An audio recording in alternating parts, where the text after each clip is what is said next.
There we go. The music feels kind of loud. That might just be on my end, though.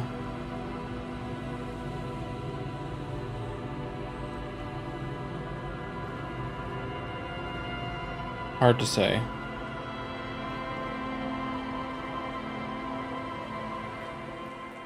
Can probably knock it down a little bit.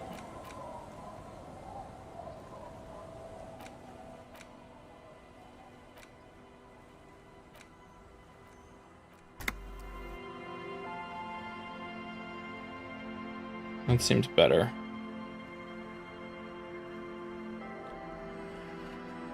All right. I don't even remember where I was at this point.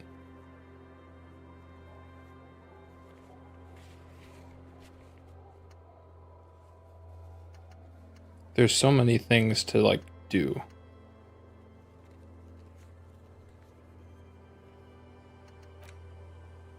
Ask about Ruby in the village. Did I talk to everyone here? I don't even know. Our tenant, the policeman. I hope the waves don't keep you up at night. What can I help you with? Oh, why was there a bullet under the floorboards of your shack? Damn that girl.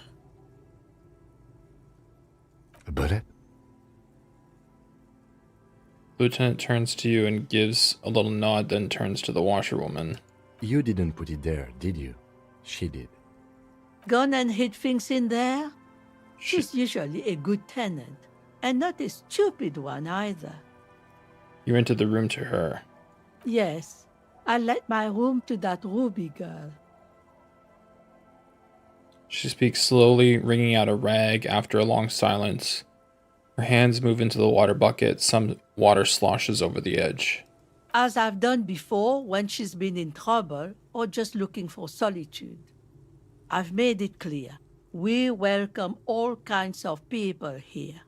And when was this? She came last Friday, left on Monday in a hurry. What has she gotten herself into? She seems genuinely worried about her previous tenant. She's seen her hiding out from trouble before. But this seems different. That's for the police to find out. Right then, please answer each question to the best of your ability. I'm sure we have a few. You said she left on Monday. Yes, early with the dogs, around 8 o'clock, I think. Is the room exactly as she left it? I cleaned it, like I always do. Was there anything else there? No. The truth, sire. Sus. What is she like, Ruby? She's good company. Knows how to talk to an old woman. At my age, you don't get a lot of quality conversation. So I really appreciate that about her. This Ruby is an old lady whisperer. She knows how to work the village elder. Unlike you. Whisperer. Yeah. Did she talk to you much during her last stay? No, she was mostly silent this time. Kept to herself. She tried not to let it show, but I could tell she hadn't come to fish. Usually she likes to cast a few lines, but this time she mostly stayed in her room. She wanted to talk to her, as they usually do, but she was brooding. Why do you think she left the bullet there? How would I know? She's a gruff one, but not violent. She doesn't go around toting a gun. She looks back toward her shack, thinking, You could ask her about your hunch, that it was a desperate measure. See if she thinks Ruby fits the bill. I have a possible explanation in my mind. Aye. Do tell. It's an exit plan. Exit from what? Her life? The lieutenant stops writing for a moment. He looks at you, then at the old woman. Been a while for disco. Yeah, I mean, I can't remember the last time I played it. I know there were some breaks that I had taken, and then PoE 2 was the thing, so I gave it a shot, and it became my obsession the past, like, 2 months. So I thought, I never finished this game, and it was quite enthralling. And I have the energy. So, figure we dive into something different. Because the action RPGs are fun, but I think they're a little bit dull. They're not exciting. I mean, I wouldn't say that this is necessarily exciting, but exciting is the wrong word. They're not engaging. But yes, it's been a weekend. Couple nights in a row going out for drinks, once at a bar, another at a buddy's place to play Magic, so haven't really been in the capacity for streaming. But now it's Sunday evening. I'm chilling out after a productive day of doing some cleaning. And yeah. Little cozy narrative game. Why not? The lieutenant stops writing for a moment. He looks at you, then at the old woman. No, she's a fighter. She tilts her head to the side, looking up at you deep in thought. Not a quitter, like you sometimes get, son. She really believes that. I agree, as I mindlessly run around PoE 1, yeah. Yeah, I mean, it's kind of nice if I'm just engaging with the chat. This one, I'm kind of engaging with the game more, I suppose. But it's fine. I heard she was a heavy drinker with anger issues. You ever witnessed that kind of behavior? Nothing of the sort. Sure, she was no stranger to the bottle. She fit in that way. But I only knew her to have a beer on the beach while watching the sunset. The sun sets for everyone. She isn't what you'd call a drunk. Even offered me some from time to time. Said it was part of the communal life. But I never saw her lose control of herself, the way some people do. Do you have any technical equipment with... Oh, did she have any technical equipment with her? Like radio stuff? Not that I know of, though she was into nice music. She once showed me a few mixtape milieux she'd made. She brushes her forehead with the back of her hand. Water drips to the ground. Although I guess she was pretty handy with the mechanical and technical stuff. Even fixed the heater in the shack. You should be thankful for that. Where did she go? I don't know. Further up the coast. She tried to leave quietly, but the hinges on that door screeched like a cat in heat. Woke me up. I heard her rushing in those heavy boots, heading up north. You'll never find her, you know. She knows the coast like the back of her hand. You only just arrived. I wouldn't worry about that, ma'am. We are persistent. Further up the coast we go then. Are you sure you'd rather stay here? Get a nice cozy fire going in the heater? Seems like a better idea to me. The failed electric mural. You feel like you should go look at it again. Step closer this time. I'm off. One thing, officer. If you do find her, please go easy on her. She looks around. The air is getting colder. She really means it. It's an honest plea. She's a good girl. Whatever she's gotten herself mixed up in. So, at the end of that discussion, it was raining, but it turned into snow? Or was that just a coincidence? That was trippy.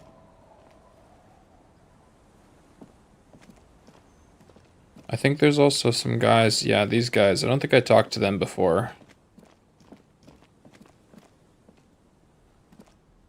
Hey, tequila!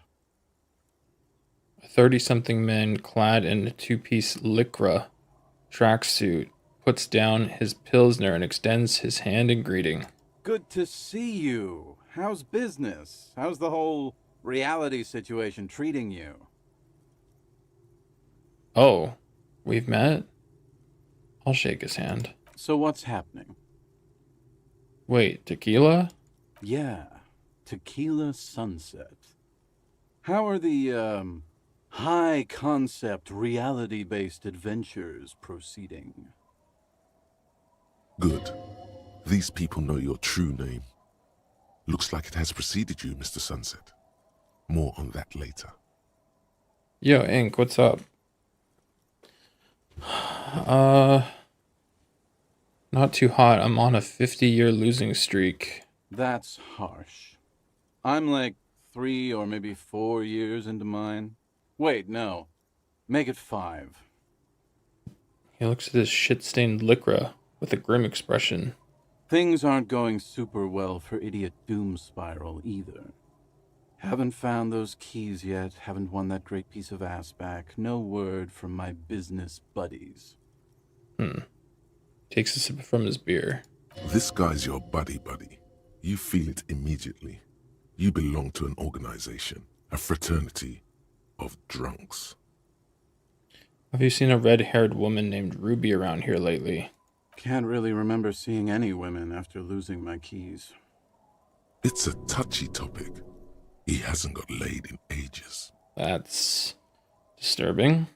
He really has no idea who this Ruby is, sire. Well, what do you guys do around here? We are saving the world. He looks at his comrades. Please don't call. Don't call. Don't call. Idiot Doom Spiral, don't call Abigail. Okay, we're drinking. We're drinking alcohol. That's what we're doing. I tried to save the world once, a long time ago, with enterprise, creativity, and willpower. But that didn't work out. So now, it's a pirate's life for me. What is a tequila sunset? You keep saying it. It's you. Your Tequila Sunset.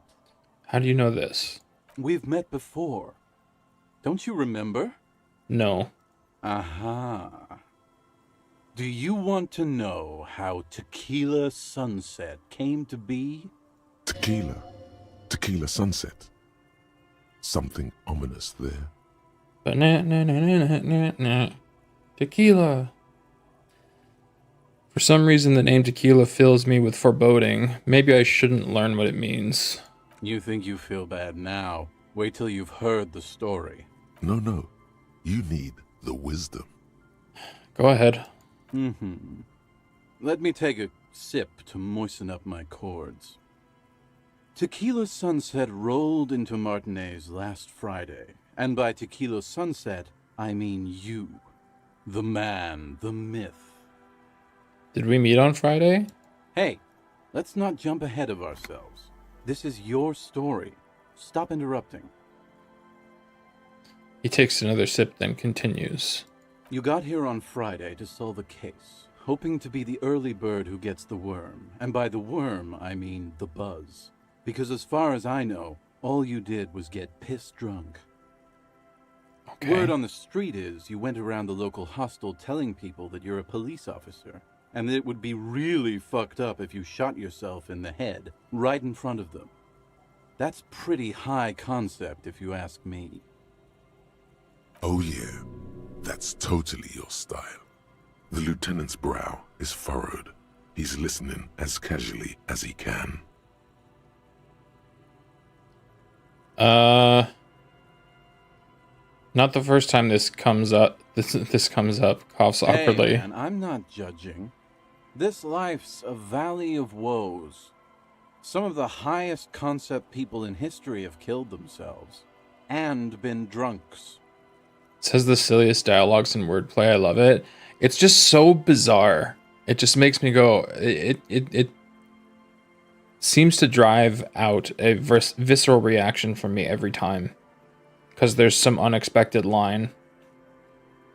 Either way, it was a late Saturday night when we, the Union of Moribund Alcoholics, got our drink on. Nothing remarkable about this. We get our drink on 24/7.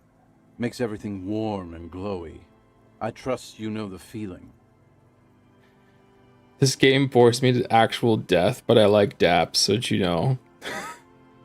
I had that fear, and that's why I was like kind of setting it aside for a little while, but I would like to beat it.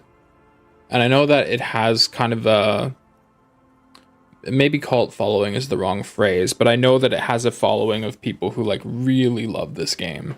And that's what one of the reasons I wanted to play it is because it was recommended to me by a friend. And it is very interesting, but it's slow. I totally get that. I think something that is somewhat of a balance between playing something like this and playing something like PoE 2 for me, Baldur's Gate 3. I really want to do a Baldur's Gate 3 playthrough. Now that it's had time, and I think the people who didn't want to be spoiled have had their chances to play it. Now there's an opportunity for people who just want to revisit the game and like enjoy. I don't like BG3 either. Too bad. You're gonna sit and enjoy it, or it's back to Winnipeg. Had to drop a Simpsons reference for my wife. There will be no Cape Canaveral for anybody. That's it. Back to Winnipeg. That's it. No, I know. I appreciate it, Ink. I'm glad you're still willing to chill. One moment we hear the sound of a motor carriage revving up somewhere on the plaza, followed by a series of dings and bangs. Do you remember the sound of wood cracking? The billboard? Naturally, loud noises pique the interest of anybody owning a pair of ears. That's just the reality we're in. Naturally. Anyway, there was a brief silence, a gasp of silence, if you will, followed by a real commotion. We heard the carriage careening towards the coast at top speed. Sounded like someone jumped the canal. We grabbed our brewskis and rushed to the jetty. Never underestimate the speed of an alcoholic. What we saw was a sight to behold. A beat-up police carriage containing you. Right there on the beach, you revved the engine and screamed at the top of your lungs, "The time hath come!" So, naturally, being the curious cat I am, I asked what time hath come, to which you replied, "The time hath come for tequila sunset, the end of all things." Oh God, what happened next? Your reality contracted. You jammed the pedal, plowed right off the jetty, and through the ice.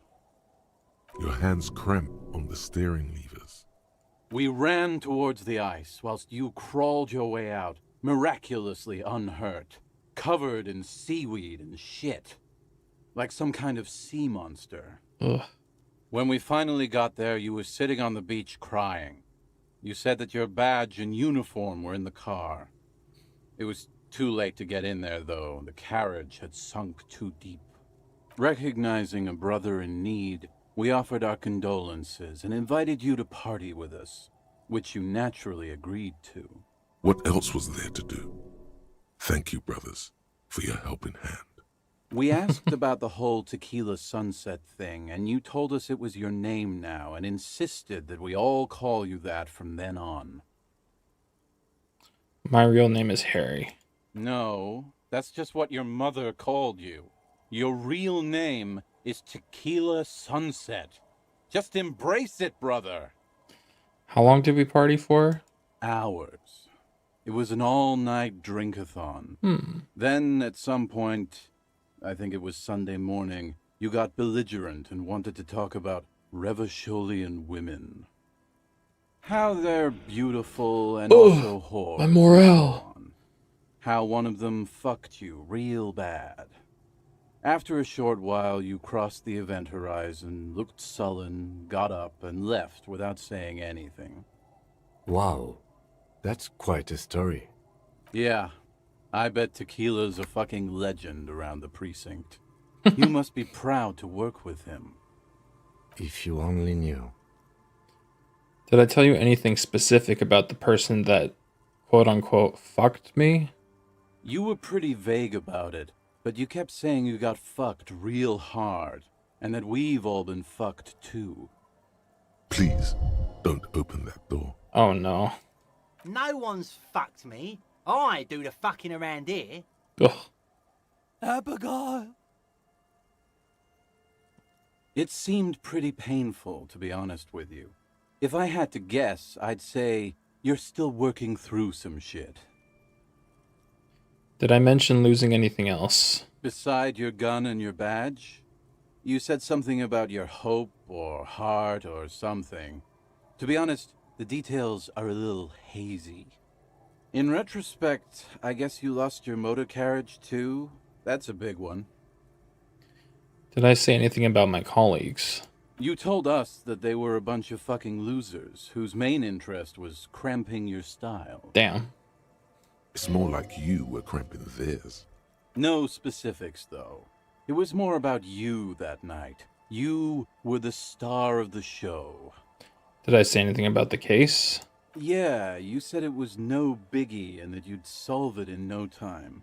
And that you didn't need anyone to do it. You're doing it solo now. A lot of cops go solo and hermit once they reach that level of alcoholism. It's not meant as a joke. He's sorry for the hermit cop. Did we talk about politics?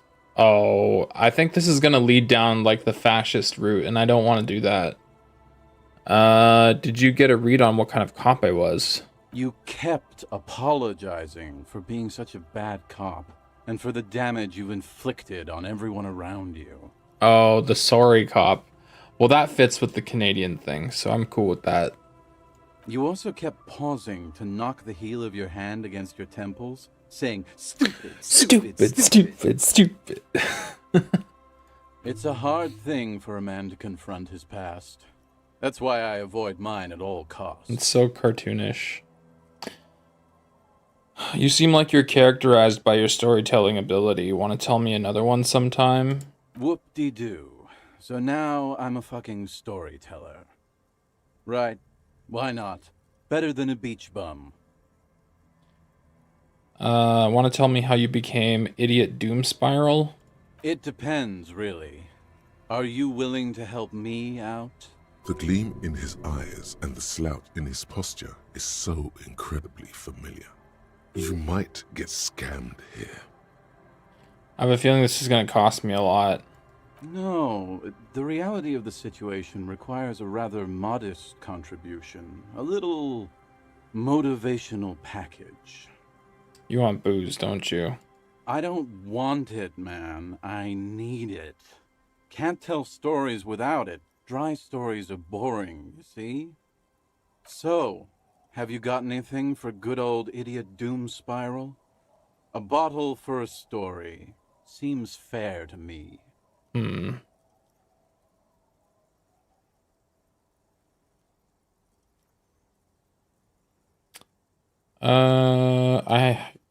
I've got a potent Pilsner. Not much, but it will do. Not much. He grabs the bottle from your hand and uncorks it immediately. Hey, Spiral Boy, you gonna share that? Don't call Abigail! Shut up, guys. I'm telling a story here. Something happened to you. Something happened to me, too. My actual name is George, but around here, you already know. I was once a reasonably high net worth individual, a founder/junior partner at a high concept creative services agency. When my story begins, I had just landed a major contract with an insurance firm. I used the profits from my agency to finance what I called a cultural incubator. Abstract value generation, value per person, high concept stuff. I developed the paradigm, worked within the paradigm, but the burden of leadership weighed heavily on me. So I went jogging every so often to keep myself sane. That's right. Getting a good run-in is important to maintaining your physical and mental health. Speaking of, When's the last time you did your laps, pork chop? Damn, that felt a little bit personal. How many people did you have working for you? 22 full-time employees. An all-star team. A potentially historical set of individuals. Worrying about them often kept me up well into the morning hours. Did the jogging help?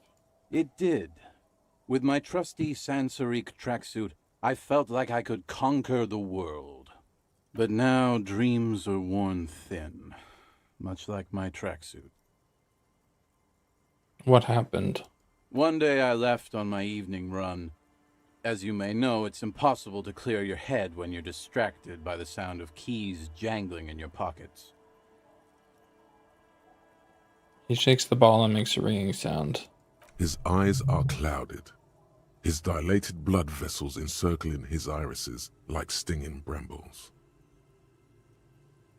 So I removed the key ring and put the keys for the front gate and the apartment into different pockets to stop the jangling, you see. At least, that was the plan. Don't call Abigail. Don't call Abigail. Okay. I was halfway done with my usual lap when it started to rain. The reality situation became very wet, very quickly. Go on. I made my way back home and discovered that I didn't have the key to the front gate. I'd mixed it up with the key to the letterbox, which was useless. Naturally, the situation required me to climb over the gate, which I did. There was no climbing down because I slipped and landed on my ass. Oof. Ouch, indeed. Reality was looking rather grim just then.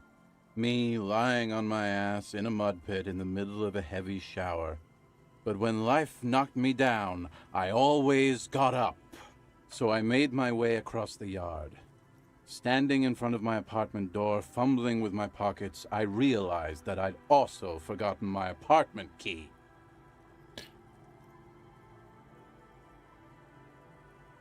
Or are you just breaking in? A lot of coincidences. You've got to be shitting me.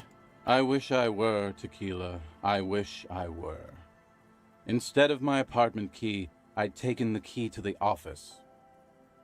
So what happened next? I rang my neighbor's buzzers. It was late, and most of them didn't even answer. Those who did assumed I was trying to sell them something and hung up before I could even explain the situation. People are naturally wary of ad men, you see. One moment someone chats you up, 5 minutes later you've bought a box of edible lingerie and a strap-on. I don't begrudge them, especially since I was known Edible to lingerie. be one of the best. He pauses meaningfully. Heavy is the head that wears the crown. Just then, I experienced a moment of clarity. I still had the key to my office. I could wait out the storm there. But when I reached my office, I remembered that I'd asked one of my producers to change the locks that day. And He's since full I of hired shit. only the best, he'd already done it, and I couldn't get in. This is a bullshit story.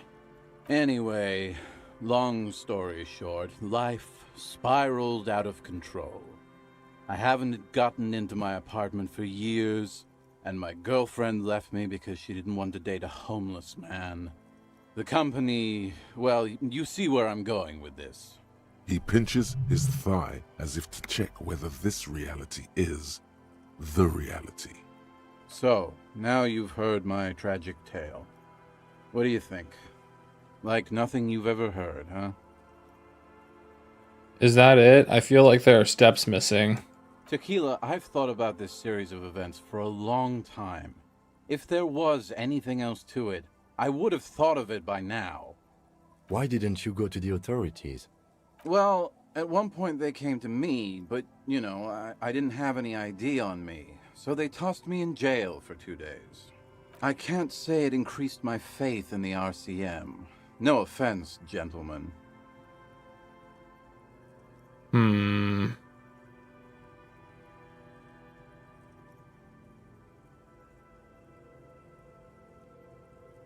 I literally can't believe it. Me neither, Tequila. When I lost my keys, I lost more than access to my apartment. I also lost my leverage over humanity. I wasn't a high-concept creative director anymore. I was just some homeless asshole with a premium Sansorique Lycra tracksuit. This entire story is just making me think, oh my god, I should make sure that I don't leave my place without my keys. You can't imagine what that does to a man's confidence. Anyway, that was all the story one bottle gets you. Almost empty, this one. Why do you keep losing all your stuff? Good fucking question, Tequila. If I knew the answer, you think I'd be hanging out on a beach in this formerly premium but now extremely dirty two-piece Lycra tracksuit?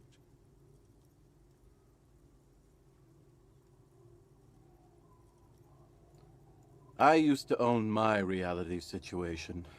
My business buddies and I had our own creative services agency. I had a nice apartment, an even nicer piece of ass. But somehow it all got away from me. Now I can't hang on to anything. Just last week I stole this nice new jacket, but then I lost it too. The only things I haven't lost are these two drunks. You of all people should empathize with this. Perhaps this lost jacket is something you could help with? What was the name of your agency? My agency, man. The Boom Boom Room. Our concept was combining high art with the lowest forms of marketing. The color red, breasts, and oil painting. I convinced my partners to reinvest some of our profits in an even more high-concept cultural incubator called Thin Air. The artists were happy, the clients were happy. I was financing a group of poets in East Revachol who were developing a new universal poetic language. But then it all went to shit. Mixing oil painting and breasts to make ads isn't high art, it's just cynical wankery. Well, you know, sex sells. That's You the first fucking rule of wanker. advertising. Maybe, but it's still tired. Maybe you're right. Who knows? Maybe we were behind the curve? We were fucking rich, though, that much I know. What's up with the tracksuit? What? You've never seen 100% Lycra before? Go on, feel that primo material. You really shouldn't touch it. I'll just admire it from afar, thanks. That might be the right idea. This here is one of the last of its kind. Should probably be in a museum, honestly. Can't get it anymore. It was too primo, even for Grodd.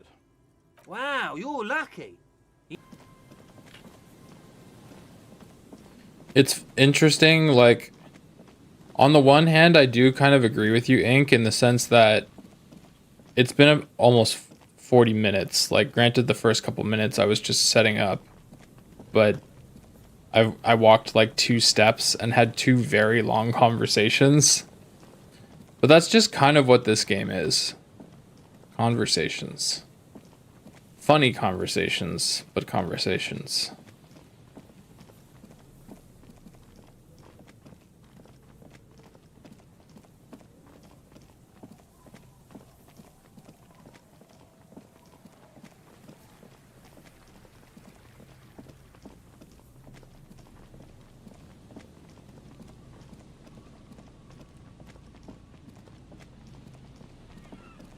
Supposed to go up the coast. How far can I even get? Not very far, seemingly.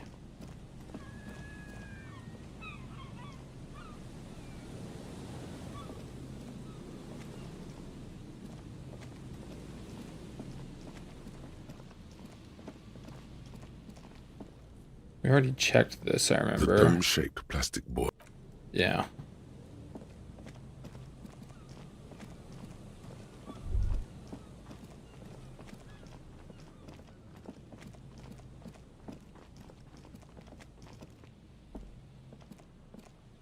You've checked all the traps now. There's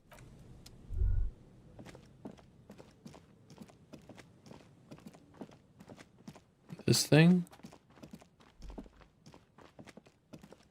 a scattering of bullet holes is spread across the cracked wall, reaching from one corner to the other.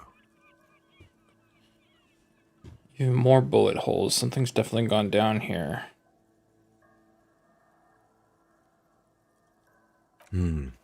Correct. The density of the bullet holes is unusual, even in a general average bullet hole frequency in Martinez sense. Grim affairs. Meaning, this is a lot of bullet holes. Looks like fully automatic rifle fire. Something you don't see these days. The lieutenant also nods. It is quite a scene. The two of you standing next to the broken wall of an abandoned building, nodding along. The lieutenant is nodding so hard it looks like his head is about to snap off his neck. The lieutenant matches your nodding pace. He's a true professional at this. The nodding's reaching critical mass. You can't take this much longer, Captain. More! A small bead of sweat runs down the side of the lieutenant's face as he maintains his nodding. Why is this happening? It's too much. You can feel your vertebrae starting to crack, your muscles groaning. Just one more. As the lieutenant takes out her handkerchief and softly taps the sweat off his temple, a faint crack echoes through the coast. Abort! Abort! No. Shit, it's too late. Oh shit, fuck hell. Busted the neck, did you? Glad I stopped when I did. My neck was really starting to hurt. Don't worry, it'll mend. Now, we should get going.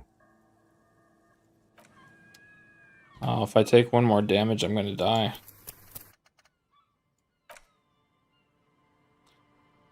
Just because we couldn't stop nodding.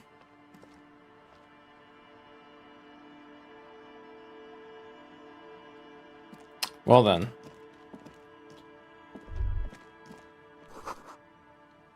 The board cracks. The boards crack dangerously as you run. Be careful here. No.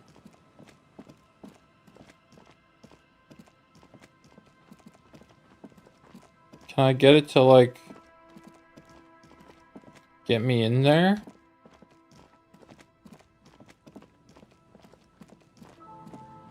I guess not. Nodding off indeed, I know, right?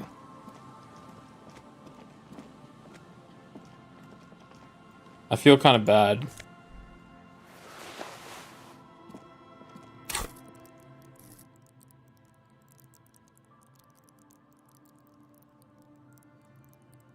Oh, I have points to spend. Visual calculus was the thing I had to level up?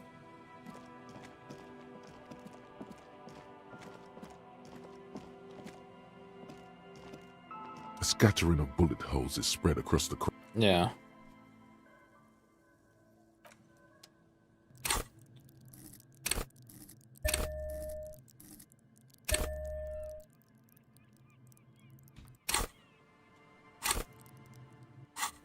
Alright. And also, we're gonna do intellect +1.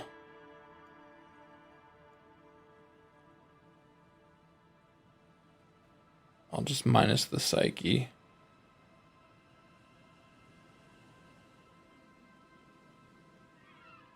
Okay. A scattering of bullet holes is spread across the cracked wall, reaching from one corner to the other.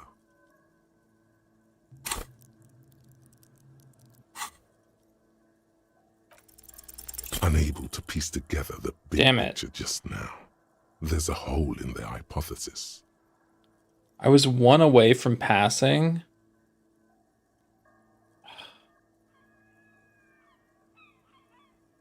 I'm dumb. The scattering of bullet holes looks like one giant smiling mouth, smiling its deadly smile, laughing at you and the world. God damn it.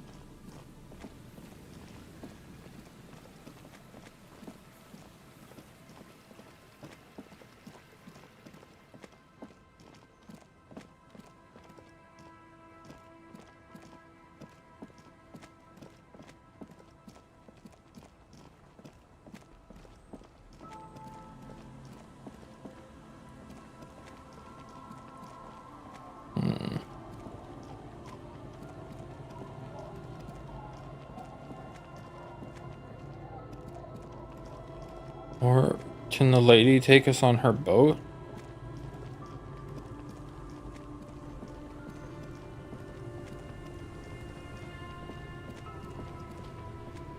You're back. Good. What can I help you with? I guess nothing.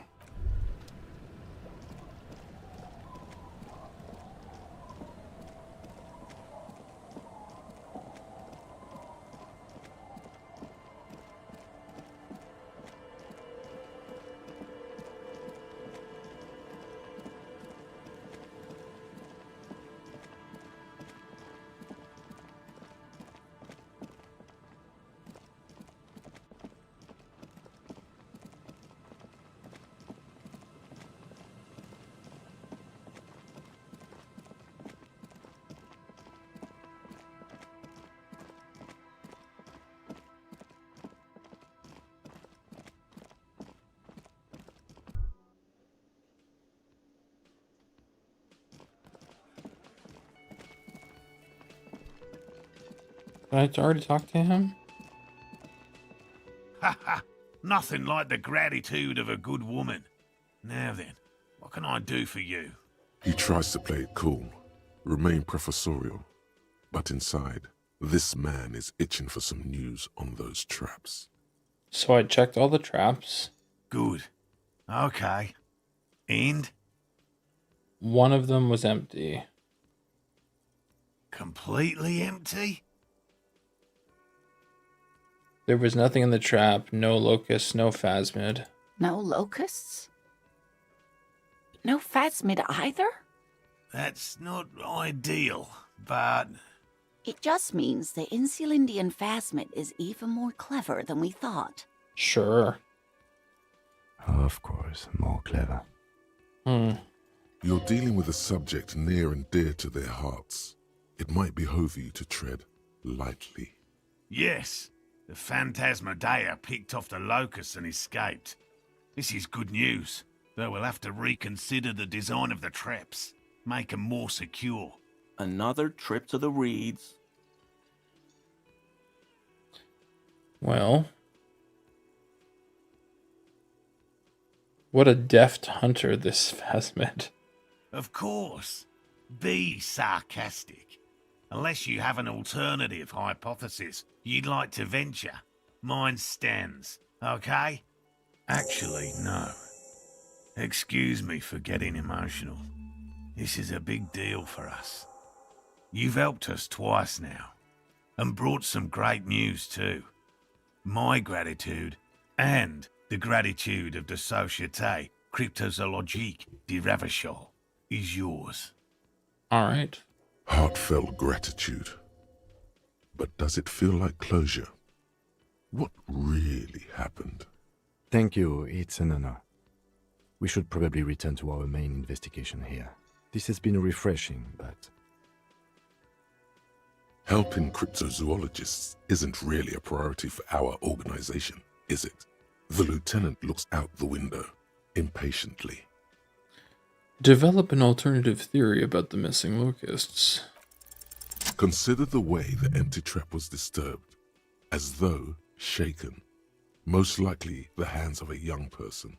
Hands small enough to fit inside the trap, too. You should ask the red-headed boy, Kuno.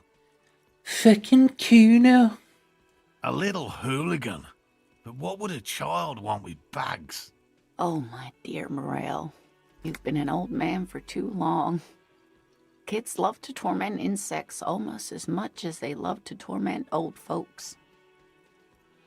I'll talk to the little gremlin. Delinquents. Oh, sorry. Delinquent's my favorite. Doesn't sound like it's really its favorite. Oh, you've been such a dear to us. Please let us know whatever you turn up. I have a feeling we're getting so close. Well, I see you've got all the help you need. I'll see you tonight at my place. Let's play suzerainty, but no more field trips for me. This is a slippery one. He may respect the law, but mostly wants to pass under the radar. You won't get a chance to talk after you walk out of here. He hasn't been particularly forthcoming before. He may well still be hiding something. After he's left, it's too late. Really, Gary? We're getting somewhere here. I'd love to play suzerainty, but... Lena, I'm sorry, but you're not getting anywhere. It was some kids. I know the little mutants around here. Leave anything out in the open and they'll steal it, even if it's bugs. Morel, it's been fun, really, but I need a bath and I have deliveries to handle. When this tea is done, I gotta run. No need to apologise, Geary. You've been more than helpful. We'll have to take a rain check on that game of suzerainty today, though. We're gonna follow this through. The first man to break formation is always a blow to leadership. This is bigger than he lets on.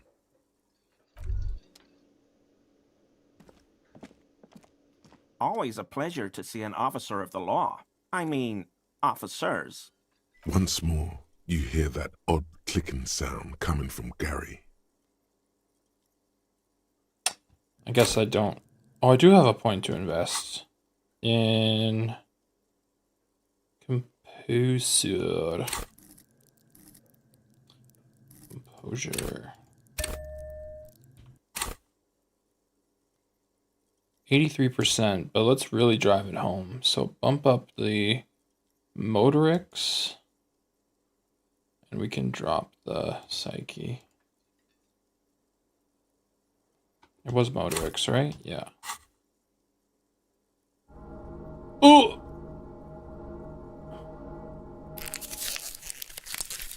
Why?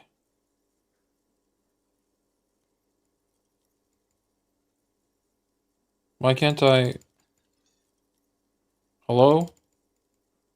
Not many Sealites here. Or... The lieutenant... Oh, no. Nothing like that. That shirt looks very uncomfortable on him. Look at the buttons, barely keeping that thing together, as if something is ready to rip out from underneath. His massive musculature? No, he's scrawny. Try again. Something worn underneath it? Yes, like a piece of ceramic armor, for example. One that makes a clicking sound when the plates meet each other, resembling pearls or marbles, stolen from the corpse in the yard near where he lives. Blair Witching it. Yeah. I see you're a connoisseur of high-quality combat gear. I knew you'd figure it out, officer. I'm sorry I didn't tell you at once. He unbuttons the shirt. I was ashamed of what I did. And I didn't want you to know. You see gleaming white ceramic shine underneath. A thin layer of interlocking plates covers his gaunt torso. We're not detecting falsehood, sire. He's gearing up to admit the truth. This shame is surprisingly sincere. Gary, what's going on? I took the hangman's cuirass. I didn't mean to. I didn't mean to. God damn it, Gary. I know. Shame on you. Give the cuirass to the officer at once. Gary didn't mean to interfere with your investigation, officers. He's just thick-headed and poor as dirt. But he's always helped us, given us a place to stay. And he's followed Morel into God knows what jungles. How does that earn sympathy with the police exactly? He's a loyal friend. I don't give a shit. Give me that armor now. He sighs again, hangs his head, and unbuttons his shirt fully. A cuirass that matches Kill the him. dead man's boots comes into view. Soon it is in your hands, smelling of his sweat. Ew. But so light to hold, like a bag of cotton. Why did you really put those clothes in the trash? Everyone was picking those pieces off him, and I was watching them do it. And they'd scattered his clothes all over the yard. Everything was smelling. So I went there to take out the trash and started cleaning up. All those rags on the ground, him swinging up there, and I had a lapse of honor, sir. I thought, he's a foreigner. They all say he wasn't from here. Only the cuirass was left, so I stripped it off him. It was early in the morning. No one saw me. I took it with me. It was a mistake. Had I known it'd give you guys trouble, I wouldn't have... Fuck. It's okay. It was a loose end, and you are tying it up now. I'm so fucking sorry I called you Yellow Man. Seal-like I didn't officers remember that. commanded the suzerain's navy. Most of them sided with the king when... It's difficult to say what the lieutenant thinks of this historic apology. His face does not belie emotions. Why'd you lie to me? Boy. Because I was weak. I should have told you the moment I saw you. But His whole character is just... meh. He's a scaredy cat. Do you know who killed the hanged man? I always thought it was the Union. But I sure as hell won't go around saying that anymore. You have my word. I don't know, and I won't be running my mouth on this subject anymore. This is all he knows. Are we done here, Gary? Yes, absolutely. I will never do anything like this again. I won't mess with Mr. Clare either. You have my word. Good. Piece of shit.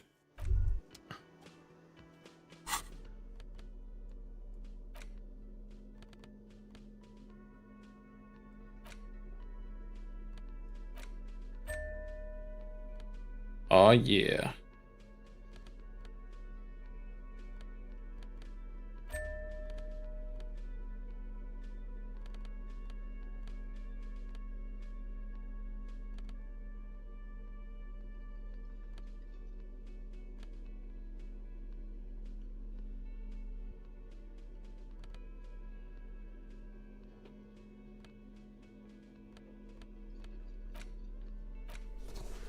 Oops.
I'm not sure what else to do. Take on la responsabilité.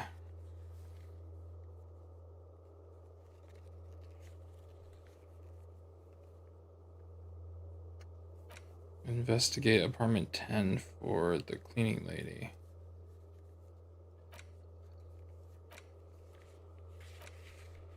Dice Maker said that your order will be ready in 8 hours. Pick it up from the Doom commercial area.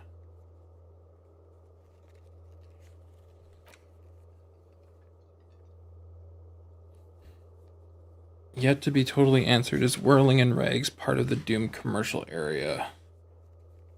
Talk to Gart, see what he thinks.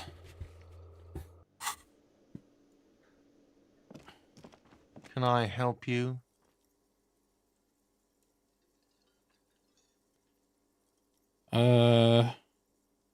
Got the 20 real?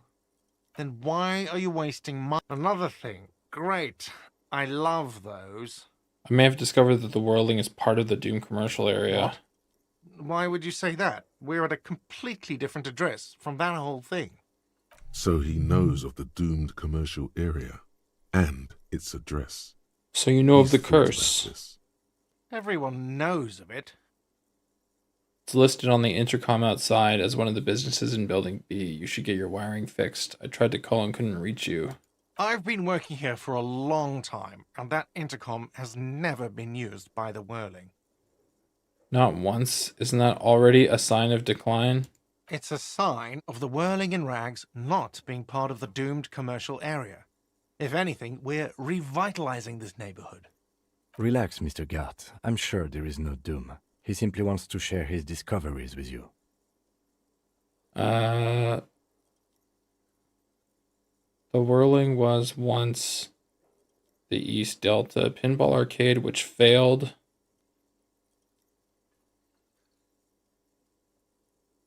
Oh, I see. So negative and positive. Negative. Does this look like part of a doomed commercial area? This pre-revolutionary tile work? These high ceilings? The nice rooms? Well, most of the rooms. For 14 years, man. That's how long I've worked here. I've kept this place up through hail and through sleet. Fuck me, if some doom ghost... He's done a fine job too.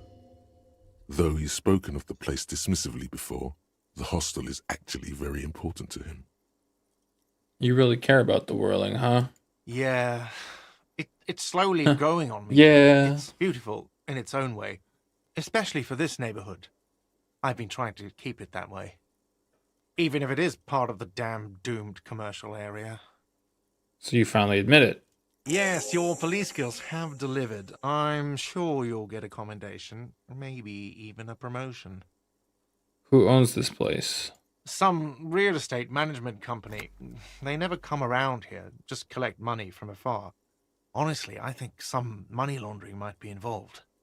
There is an acrimonious note. It's clear he's doing the real work around here. Who named it Whirling in Rags? Well, it sure as hell wasn't the real estate company. It was you? You look surprised. What? It's a great name, I know. Cafeteria managers come up with great names too. It's from a song. Hail, Holy Queen, by the Ateniers. Hail, Holy Queen of the Sea. You're whirling in rags, you're vast and you're sad. Good pick. What about those other cafeterias you manage? What about them? One is a basement dive frequented by chain-smoking communists. I can't tell you Frequented. how sick I am of Kraz Mazov and Ignis Nielsen and all those old ghosts. He's hesitating, not sure if he should share this information with you. Encourage him. And the others? The other is a kebab cart. It's very successful in its way, but it's nothing like the whirling. Too bad it's all doomed then. Whatever. Was there anything else? Because I need to think about how I'm going to get those pinballs in here.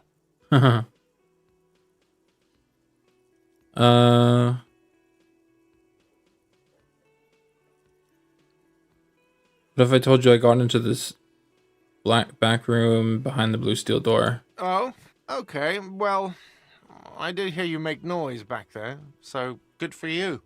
It takes a lot of willpower not to ask. Obviously, he's been wanting to know what's behind the door. Yeah. Okay, what is back there? Pinball machines? Ha! I knew it. Were there any back there? In working order, I mean. Do you want to play? Because I might be up for a game. No, I was just wondering if you found pinball machines there. If you're thinking of selling those pinball machines, I want a fat cut. C-suite shit. I'm a disruptor. Those machines are whirling property. But if it makes you feel any better, I'm not planning to sell them. It wouldn't hurt to get a little life in here. Other than the hellish karaoke machine. That one's always causing trouble.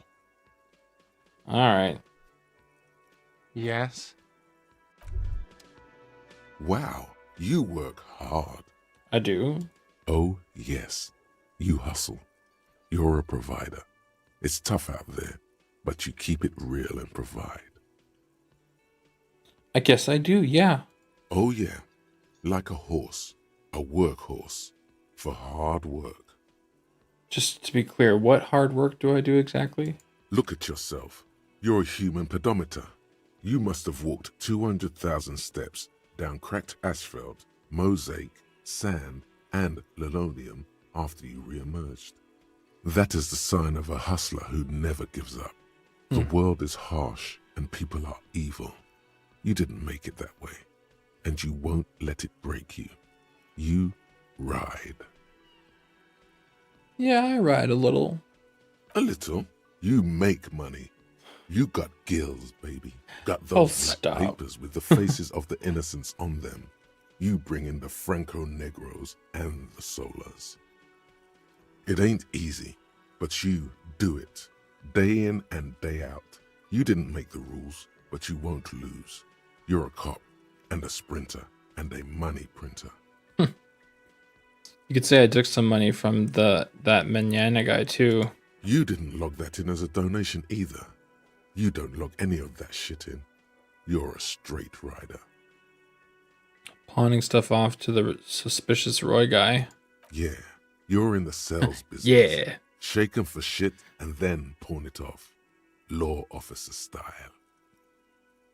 I guess I've made some gills, sure. Sure. And has it been easy? Is life easy? Have you not gone into cardiac arrest? Are you not about to have an anxiety attack or shoot yourself in the mouth? But you still hustle 24/7, Jesus. ride or die. Now, ask yourself, are you rich? No. That's right. You work harder than anyone. You almost rode yourself to the grave and you're still practically a hobo. Why is that?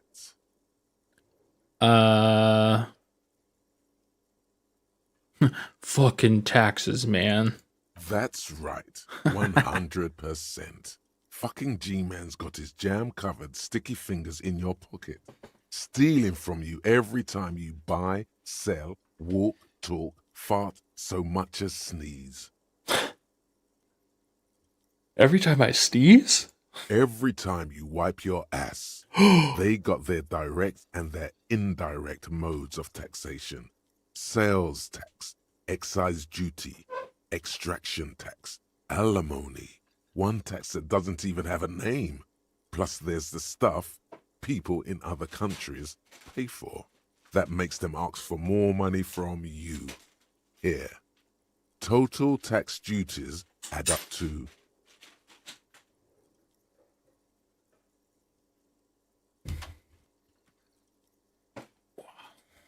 98% of all your money.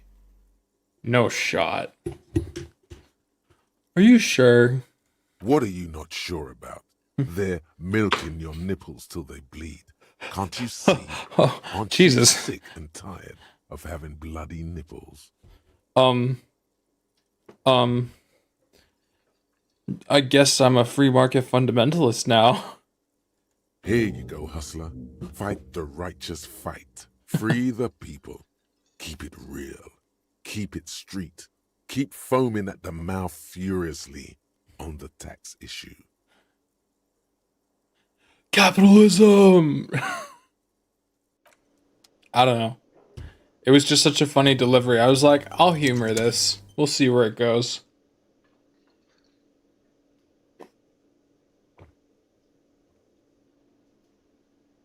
All right.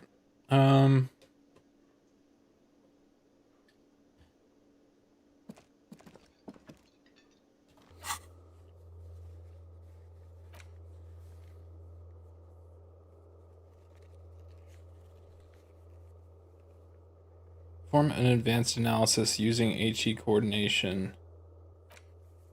Ask Kuno about the empty trap. Take a look around the yard. Find out the real reasons why the trap was empty. Fucking Kuno.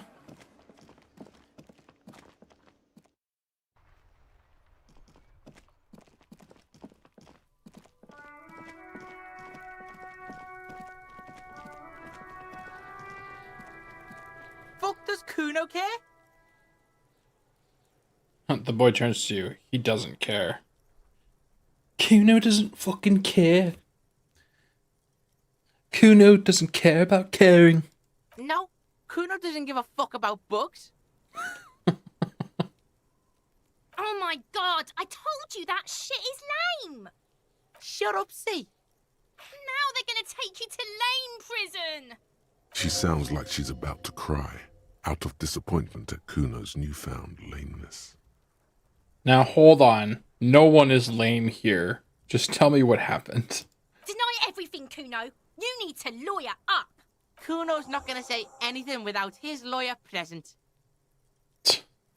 There's definitely something going on here. Remember his pig's head shack? You should check it out. Alright. Kuno doesn't fucking care. Kuno doesn't fucking care. By far, the most memorable character in the game, for sure.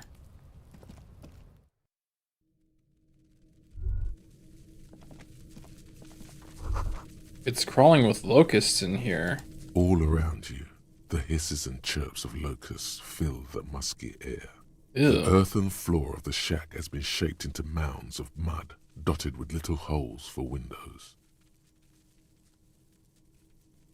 Wait a second. Do they have the phasmid and they're protecting it? Well, detective, it appears you've solved the case. Of the locusts. For the missing locust case, which is a sub-case of the imaginary insect case. So at least that's going well. Precisely what I was thinking. Yes. I feel we are nearing a real breakthrough. You think the Insulindian phasmid is nearby? If anything, the presence of the locust points to the opposite. The phasmid did not take the bait from the traps. It was Kuno. The phasmid doesn't exist. But what do I know? We should talk to Kuno about this, get him to stop. I'll let you handle the Kuno side of things. You are doing just fine. Oi, Kuno! You need to start fucking caring. Fuck does Kuno care? I know the locusts. I know the locusts from the traps. The cryptos. Wow. Hang in there. I know you took the locusts from the traps the cryptozoologists set up. Yeah. Kuno took the bugs. So what? Okay. So it wasn't the phasmid. A wave of disappointment washes over you. I was really hoping it would be the reed phasmid that ate the locusts, not you, Kuno. Yeah, well, Kuno's all you got, bitch. You say you don't give a fuck about bugs, then you go and build a whole bug town. It's not Bugtown. It's the city of locusts. Locusts aren't just bug shit. They come out of the sky like a fucking shadow. Shit descends. Stop! You stop. It's like their fucking night. Locust City, Night City, City of Rage. Okay. The girl forces herself to watch again, the corners of her eyes twitching from discomfort. The lameness is causing her physical pain. The damage may be permanent. City of Rage sounds like a cool place. Kuno, the pig wants to help you. Oh, that's how lame it is. Please just don't say you're... An artist? Maybe I am an artist. You hear that, everyone? I'm a fucking artist now. Okay, that's great, Kuno. It's cool to make art. Oh my god, Kuno! He's gonna make you totally lame in, like, seconds. Don't let him, Kuno. Yo, fuck you, see? Kuno can be what Kuno wants to be. Kuno's his own man. Kuno's free. Okay. Good for you, Kuno. Kuno made himself into Kuno. Kuno can make himself into anything. Kuno can make himself into a pig if he wants. Kuno can make himself into a... Kuno doesn't give a shit. All right. Don't make yourself into a pig, Kuno. You'll have to take me away. In it, you hear snow melting, dripping from the eaves. Someone closing a window. Oh. So that's what this is about.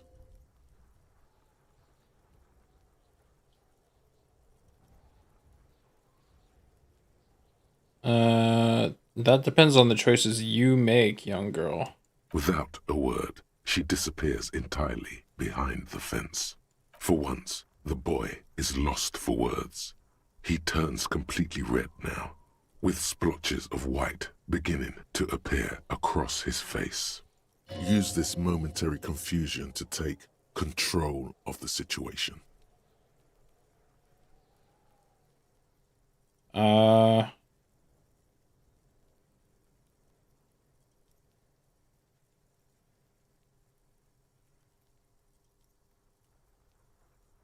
Cryptozoologists are trying to find something very important. Those locusts are bait. I don't give a shit. I don't need the locusts anyway. Shit is all lame now. C was right. Oh. The girl's face appears again, above the fence, just long enough to make eye contact with Kuno. How's it going? Hi, Luca. We're playing some Disco Elysium because I got started on this and then it took a huge break, so I want to see if I can try and make some more progress on it because I like the story. It's cool. I have to ask, what does the city of Locusts mean? It don't mean anything. It's shit. Kuno just likes to focus. Kuno likes to concentrate on shit. Build shit when he's zipping hard. Fuck. Huh. Pig, you really shouldn't have fucked with Kuno City. Now it's all fucking lame. What's going to happen to the locusts? Kuno's gonna let the fucking locusts die. Alright. Now that that's settled, they better be off. The fuck are they trying to catch anyway? With the traps? The Insulindian phasmid. He recognizes the name. You know what the Insulindian phasmid is? Bitches think Kuno doesn't know shit. The fuck out of here. Kuno's tired of this shit. There's silence between the two children. They're not saying anything to each other, nor looking in each other's direction. Huh. I never finished it. I started it back on Switch a long time ago. Oh, okay, yeah. Yeah, I can see, you know, if you're into a certain genre of game, falling out of this. But it's kind of a funny thing to work through. Some interesting aspects. PC issues finally fixed. I'm trying to remember what PC issues I was having.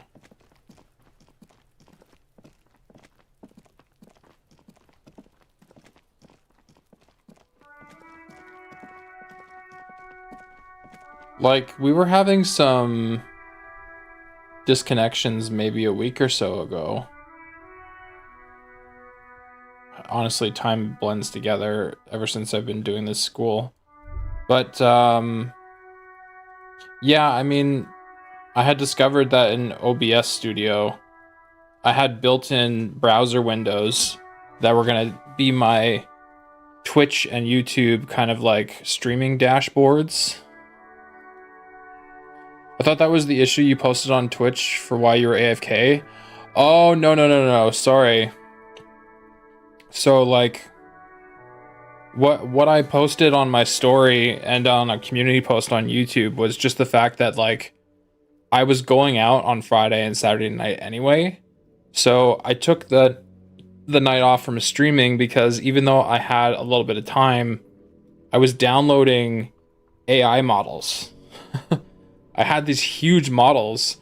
one of them was over 400 gigabytes to download, but my internet speed is only 100 megabits per second down. So like any of the games that I probably would have wanted to stream, I was just bogging down my internet doing downloads. So I just decided I was going to take a break and let the download continue. But I've been messing around with running AI models locally on my machine. Because generally speaking, when you're using ChatGPT, Copilot, even Claude, things like this, you're typically using it in a web browser, and you're leveraging the servers of the people that you're sending the prompts to, and they're collecting data. So I just was interested in a privacy, a more private way of messing around with AI. Even though I don't have the same compute power that they do, at least it's private. And then China, well, I shouldn't say China, but a Chinese company released this new model called DeepSeek. And DeepSeek is open source and has a free license, effectively allowing you to use those models in products that you could build, whereas no other AI model that's reasonably good has offered that before. So I wanted to get them all downloaded, because if I ever build something that incorporates some AI, then I wouldn't have to pay any royalties to like OpenAI or something like that, which is cool.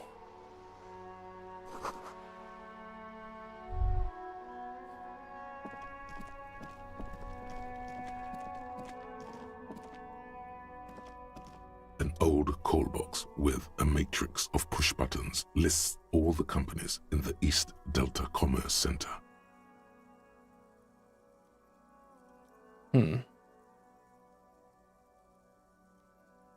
Silence. No one answers your call. This button looks new, but someone has removed the name card. Nothing happens when you try to ring it. This button looks new. I wouldn't be surprised if it hasn't been connected yet. Is it the dice makers? Mayhaps.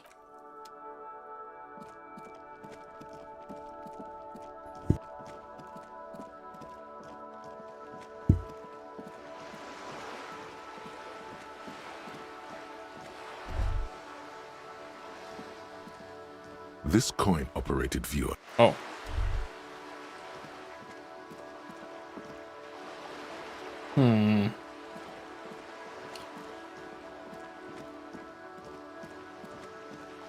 I don't remember where the dice maker was.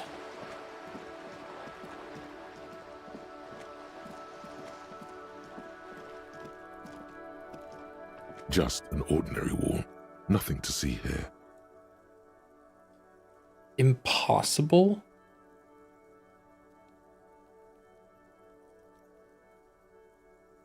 I don't believe it. I'm boosting. So I need intellect.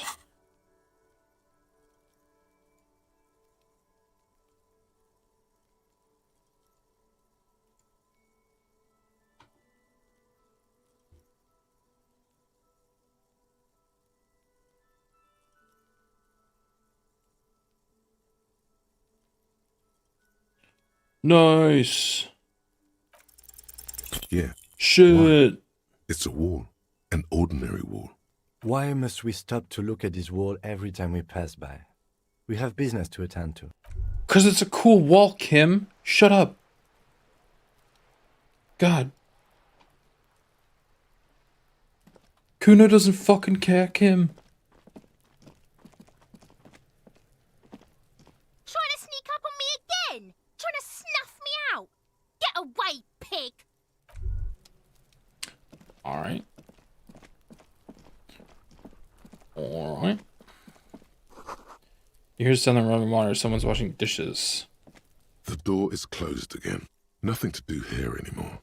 You hear someone inside, walking from room to room. Whoever lives here must be back home.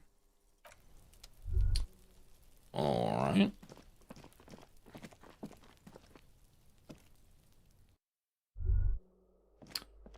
Let's go talk to the cleaning lady.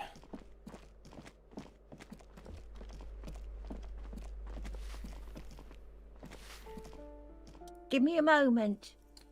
I didn't find any counterculture people in apartment number 10. It was just a real estate agent setting up the room for new tenants. I see. I hope some good people are finally going to move in. This place needs them.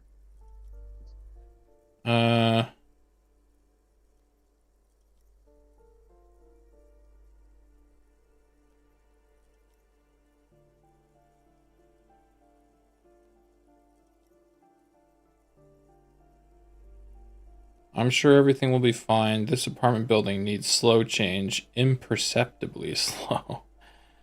No, I'll say yes, radio computer wizards are coming. They're gonna save the place and the economy. Oh, I do like wizards. And people like that in general. They have a lot to tell us about our fates.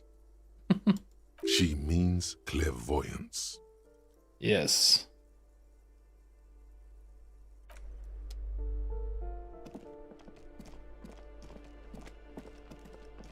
When Windows gives you a quest, the wizard must be stopped.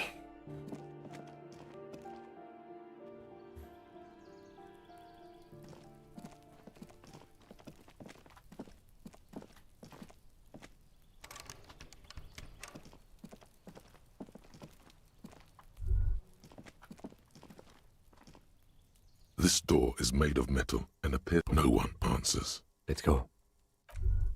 Okay. Can't go this way. Alright.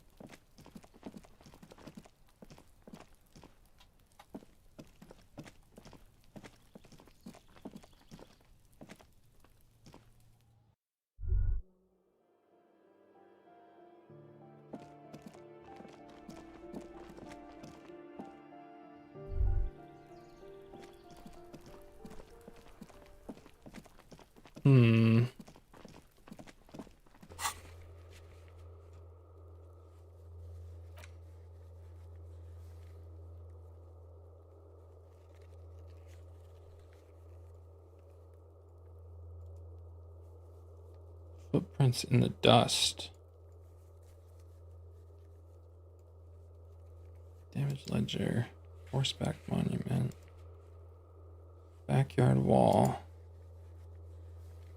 Tommy Leom.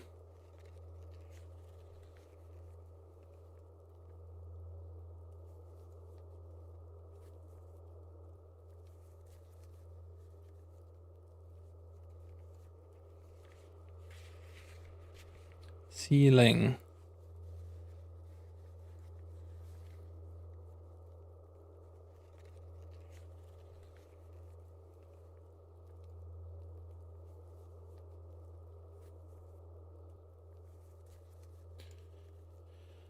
From A to Zreek. A guide to well-behaved cockatoo. Set of tracks.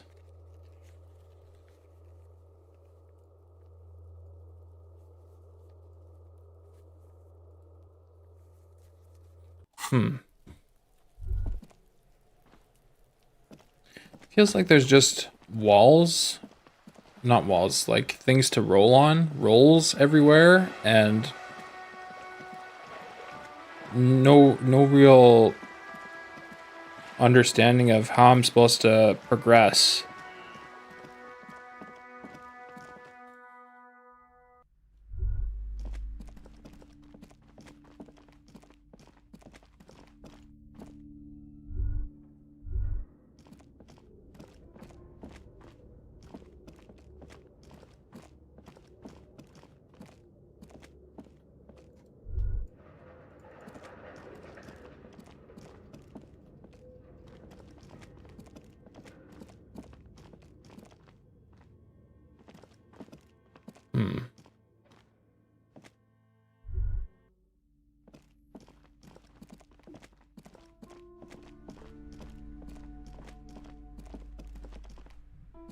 Shelves full of biographies of famous people, whoever they are.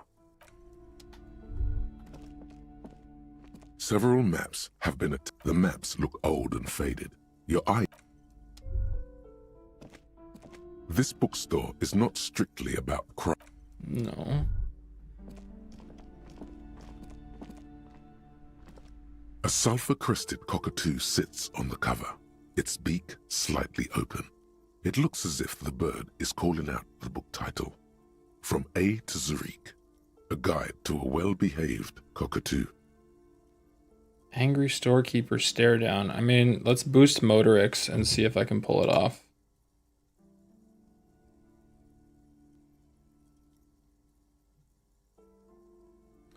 Gonna steal your book because Kuno doesn't fucking care.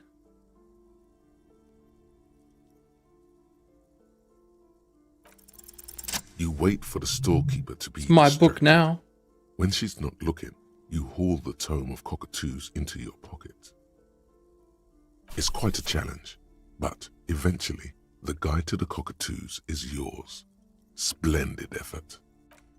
Hell yeah. Shelves filled to the brim with crime.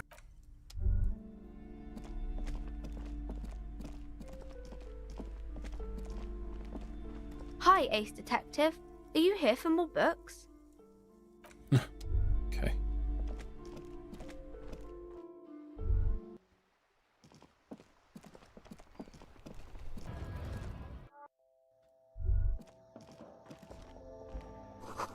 Those in the window, those aren't the flowers that were left for Glacier.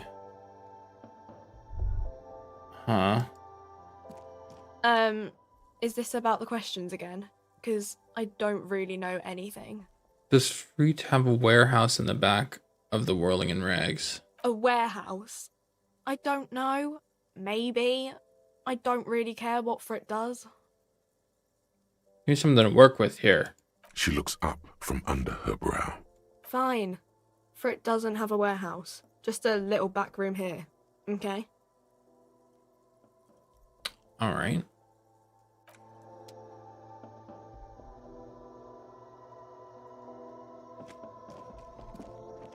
The tear machine stands in the corner. A sign says, 1 bottle equals 10 cents. You see several packaged raincoats fill a low shelf beneath a display of croissants and juice bottles. The raincoats are transparent, except for the big Fritta slogan on the back. The packages are small, discreet, sloppily stacked, making them easier to take unnoticed. No need to worry about knocking over a display. I mean, it only costs 4. But do I really want that?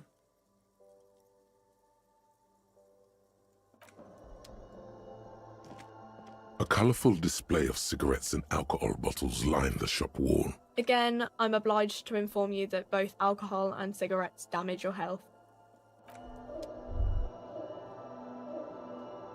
Oh, here, that's what I wanted. A small cabinet on the wall is filled with various medicine bottles, nasal sprays, and blister packs. They all bear the Saint-Baptiste Pharmaceutics logo.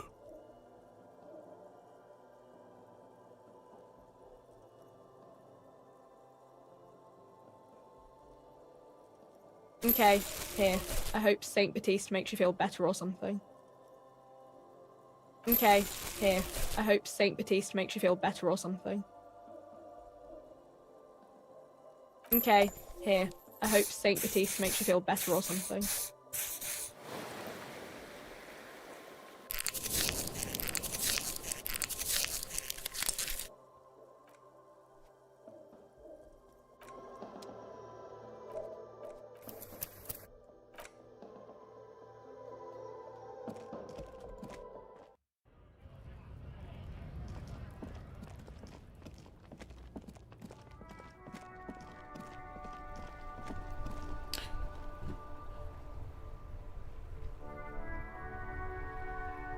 I was actually thinking about how hardware intensive the AI models can be at certain points. I wonder if there's a game running and I'm streaming. Is my computer gonna take a shit if I try to do a prompt?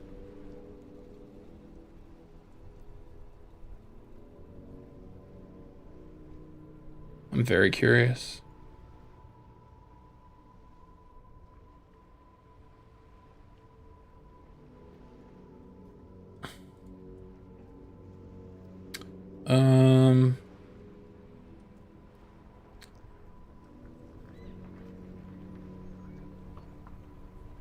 What are you actually doing on DeepSeek? I mean, generally speaking, I want to use it as like a coding assistant, but I think there's a lot of potential for other uses also. If my computer crashes, I'll be back. We'll see. 32 billion parameters is usually pretty manageable.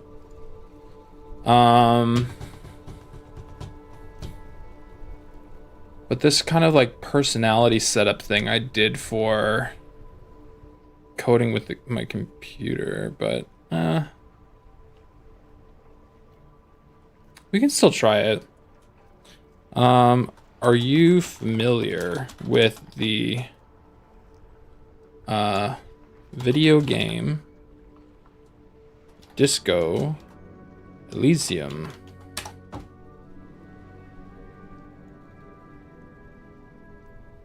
I should crank up my fans.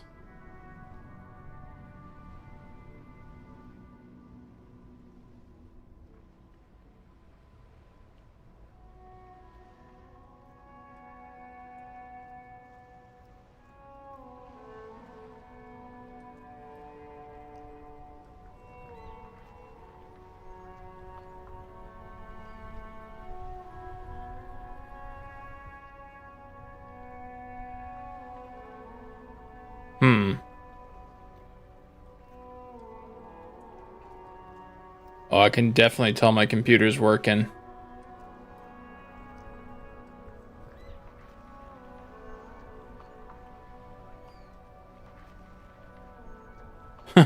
Yeah, I'm assuming it looks that way on your end. I'm starting to like, I'm losing touch with reality.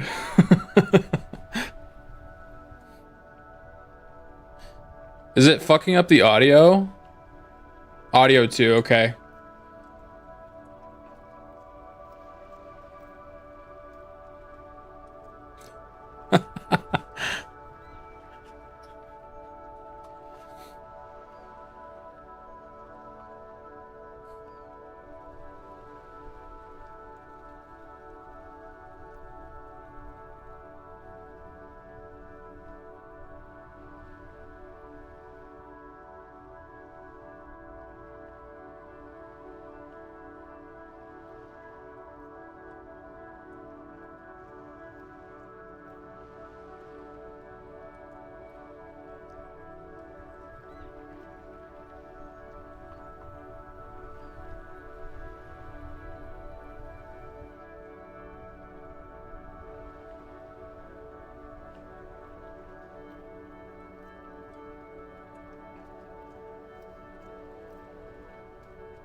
Encoding overloaded. Well, yeah, no shit.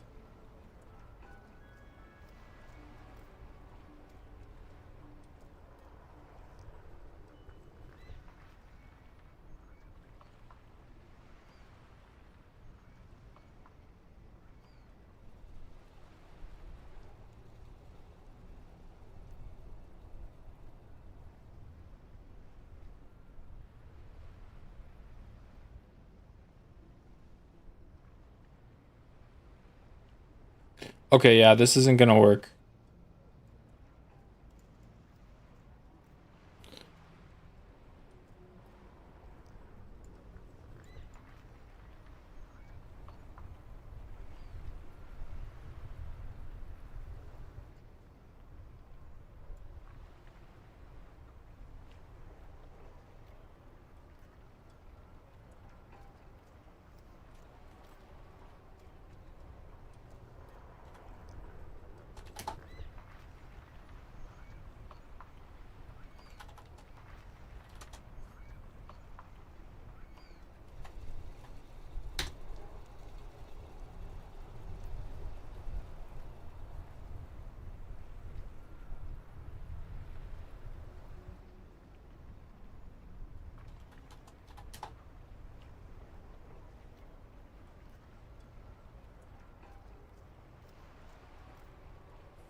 Okay. Coming back down to Earth.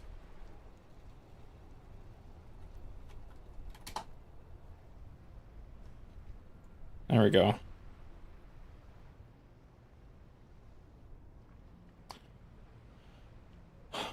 Okay. Assuming that I'm back to normal now. I'm still learning about artificial intelligence myself because it's a pretty deep subject, and I'm only researching the things that I have to get started and play around. But effectively, large language models are these things designed by computer scientists who know a lot about statistics. It's taking in whatever input you put on typically just like a command line prompt, but I had like a separate app that someone made to interface and kind of clean up the way that the information is presented so that you could organize your chats and stuff like that. Similar as to you might have seen it if you went on ChatGPT or anything like that. Anyway, the larger the model, and I'm oversimplifying it, the greater theoretical landscape your hardware has to traverse to seek out the statistically most likely answer you're seeking to your question. And the way that a lot of the models that the general public have access to, it's more generalized knowledge, but if you get into building your own AI models, you can train it to be kind of an expert in a certain discipline by this process that's being called distillation, which I think is fascinating, but I definitely don't have the compute power to be like one of those people.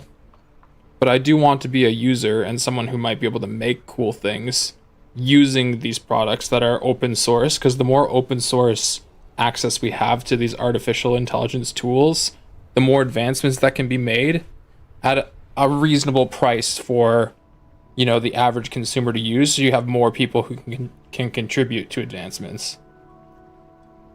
Also, your CPU is supposed to boost to 4.7. Why is it at 4.2? I'm assuming these are defaults. Like, I could probably go into the BIOS and set some values that allow it to go higher, but I guess I'm just more comfortable with the conservative default values just to ensure base speed is 3.8. I mean, maybe I found some kind of middle ground then. I haven't really done any kind of like tweaking, so I'm not sure. Maybe there's a setting in my BIOS that I haven't played around with, but I think on a simpler level, so basically the size of the language model is based on the number of parameters that you permit. But the more parameters, the more memory is needed, because basically it has to take, I think, the entire model and place it into your available like RAM.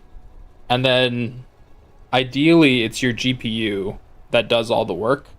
But I think in the case of this AI model, there might be something wrong with what I'm doing, but it seems to be leveraging my CPU and not my GPU. And technically you're allowed to use either or, but most people are using GPUs to work through these models and get their outputs.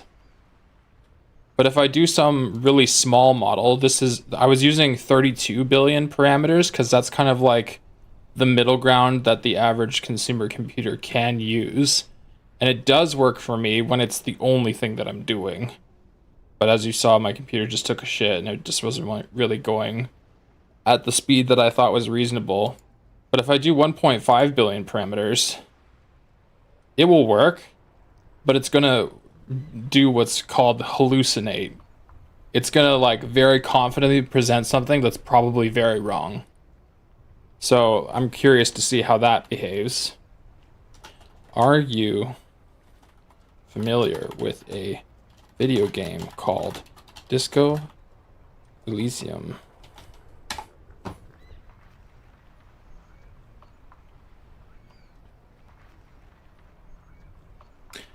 Okay, the user's asking if I'm familiar with Disco Elysium. They mentioned that they're helpful with coding and script writing, but didn't specify what they need help. Okay, so it's getting a little bit confused by like the personality that I gave it, because it's not really a generalized thing. Maybe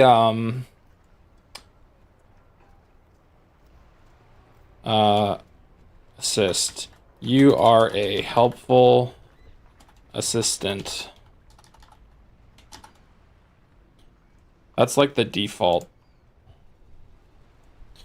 Do you know anything about the game Disco Elysium? But I'll go back to this one because it's like, I should consider their possible interests. Maybe they like retro gaming or space sim games. Since they asked for code in C, perhaps they want to create a simple version of that game using C. I'll start by acknowledging their interest and then provide some basic examples. I can offer guidance on how to structure the code, including variables, functions, and loops. This should give them a starting point without overwhelming them too much with too much information up front. Yes, I'm familiar with Disco Elysium, a retro-style space sim game that was released in 1985 by Nintendo. It's often considered one of the earliest examples of a retro gaming experience. If you're looking to create a simple version of the game using C programming or any other language, I can help guide you through the basics. Let me know if you'd like to start with something small. Anyway. That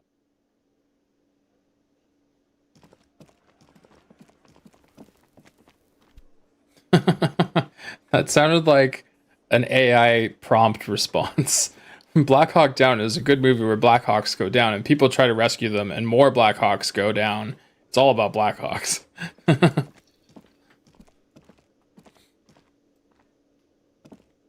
Pretty much, Well, though, officer, yeah. I think I almost have it. A new trap design, that is. I know you're skeptical, but I have a good feeling about this. I had a chat with this kid Kuno. He promised to stop stealing the locusts. So it was just a child. Thank you for telling us, sweetie. This is good news, right? It means we can try again. Something is secretly gnawing at her confidence. It's not this Kuno kid or the missing locusts. It's something else. Yeah, you're right. We just need to restock the empty trap. Then we'll need to inspect the traps one more time. And then maybe we can.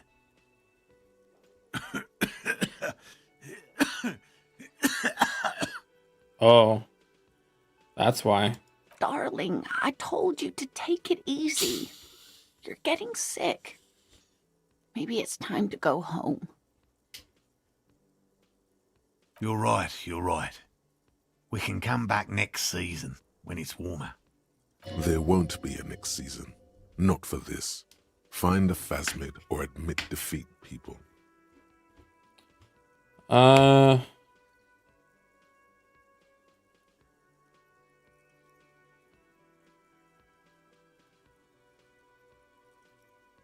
We've come too far to quit. I'm gonna restock the trap. Let's do this.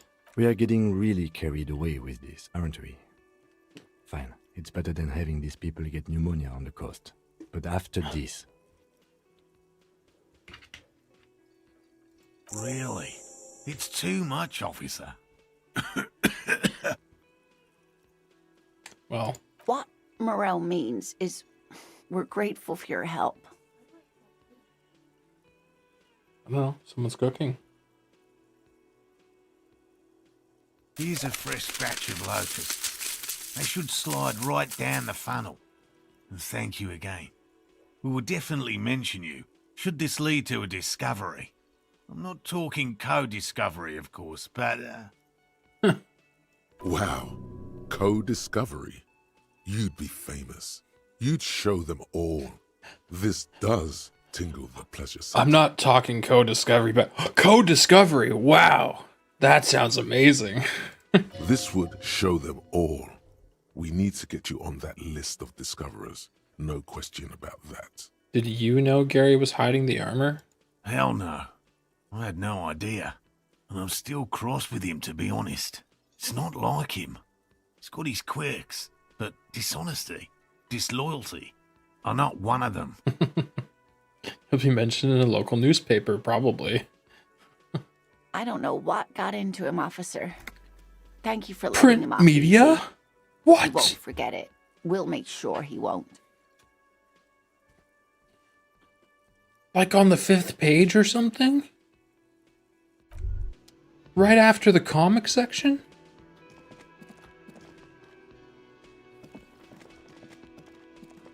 Alright, let's go fill the trap. Hypertext. Yes, hypertext. Young Carp and the collection of cultural hyperlinks. He's just making up fancy words. This doesn't mean anything. What was that about Windows? Oh yes, so Mikhail. They had to deal with monitor glare, especially in the summer. They still had vector monitors back then. That was 49 years ago. So they didn't have windows on the south wall. You and Kim know each other? No, I can't say that we've met before, but I've heard of Kim, of course. Mikhail, say hi to the officers. There's his hand on the boy's shoulder. The child stays hidden behind the hem of his father's coat, clutching to his worm-themed coloring book. Mikhail's a little tired today. We spent all night trying to run Orbis on his radio computer. Have you heard of it? It's a programming language used in Grad. Quite tricky, but he wanted to play this Grad-made adventure program. We've been getting really into worms lately. But I assume you're not here for giant worms when there are so many real things to see. Just as I was telling Mikhail before, this is where the Coalition landed in 08. Does he mean Dune? We could be standing on what is the most interesting landmark in Revachol West. Points to the building again. This man is your half-brother. You feel it. But why? I'm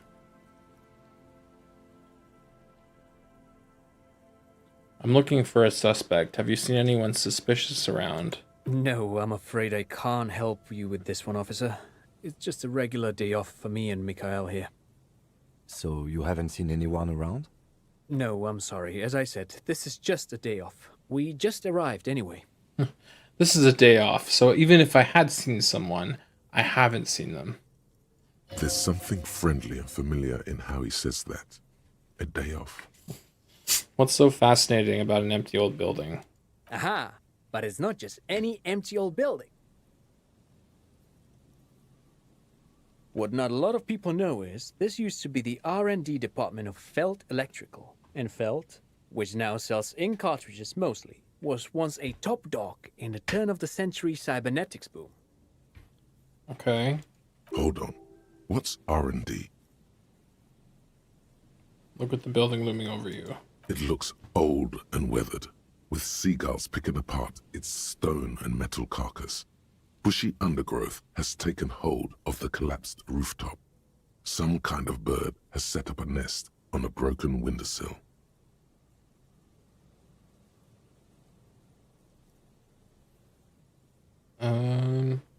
What's an R&D department? Apologies, it's an acronym for research and development. They don't use it anymore. You're probably more familiar with RTD, Research and Technological Development.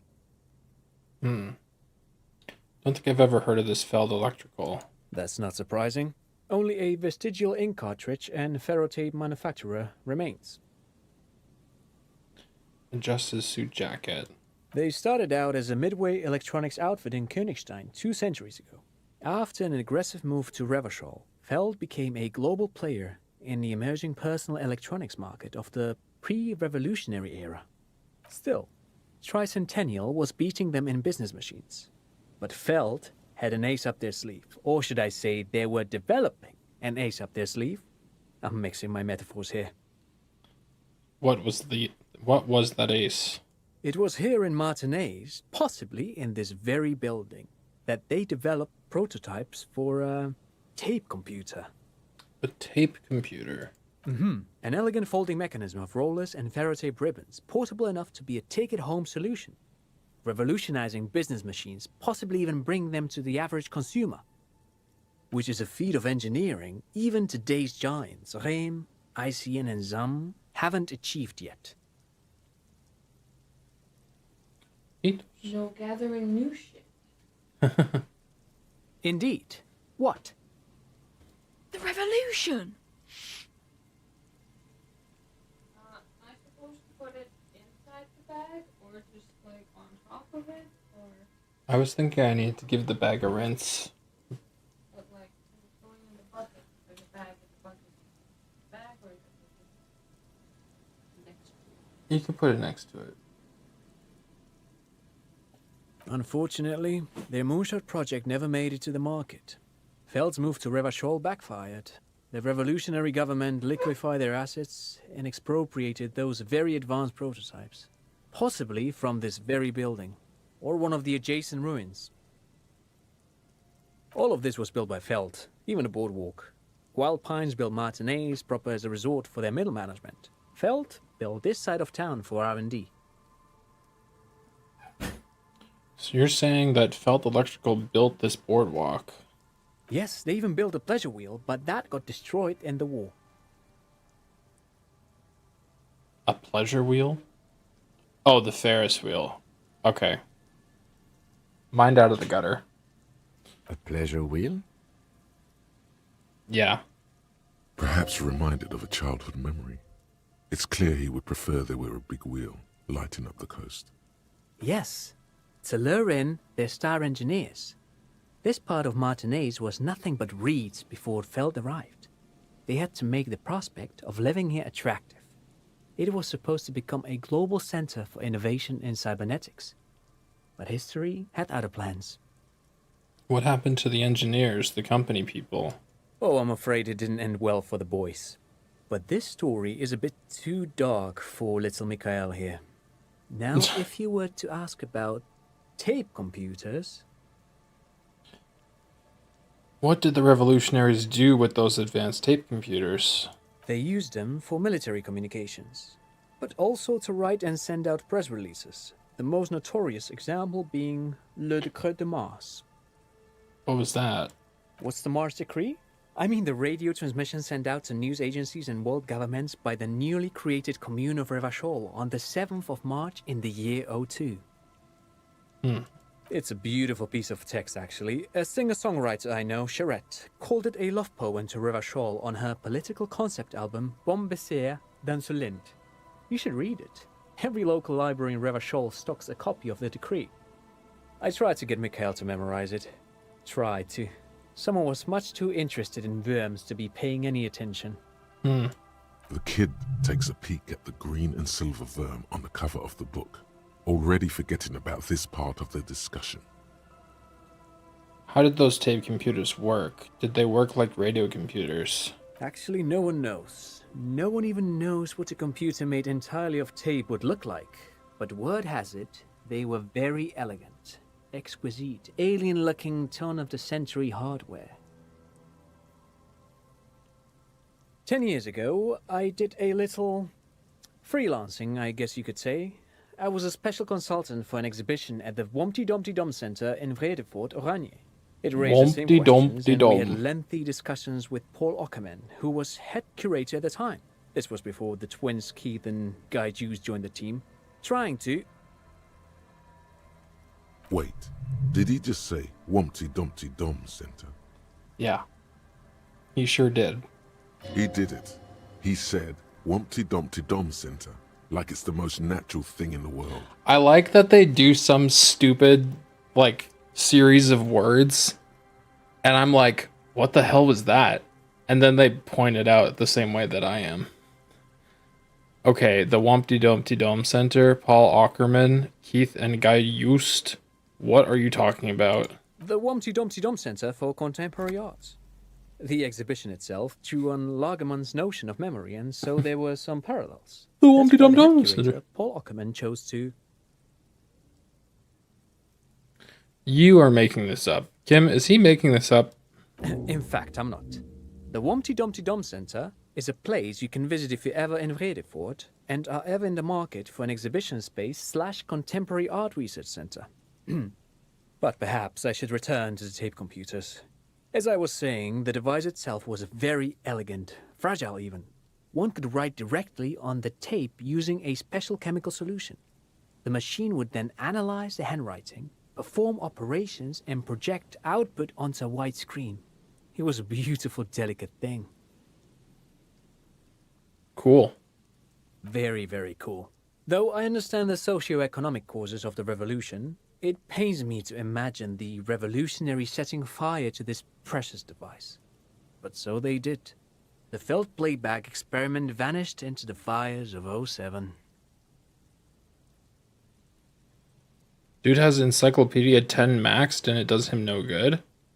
Oh. The failed playback experiment. Yes, the official name of the prototype. Some sources report it as the Felt Playback Experience, but those are incorrect.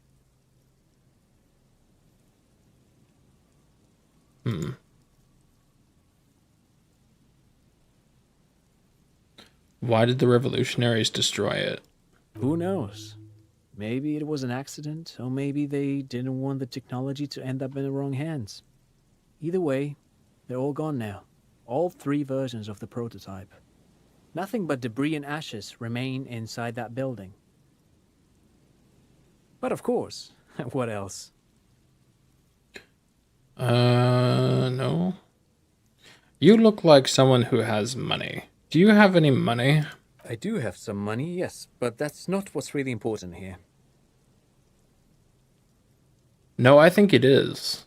He's not gonna give you money. What are you doing? Clearly you were just profiling. Could I have some of that unimportant money then? I just wanted to see whether my profiling skills were working. Of course, Detective. I wouldn't have assumed anything else. Matter of fact. A playful hint shining in his eyes. I don't know if you're familiar with this, but the Vespertine Department of Justice has published a rather interesting paper on the criminal profiling in former socialist states. Have you read it? Oh my god. If not, then you definitely should. If not for tips and tricks, then just for theoretical curiosity. Anyway, that's just a little something that sprang to mind. You were saying? Thank you for all the interesting information. No, thanks to you for having me and little Mikael here to pick your brain. A very interesting conversation indeed. Right.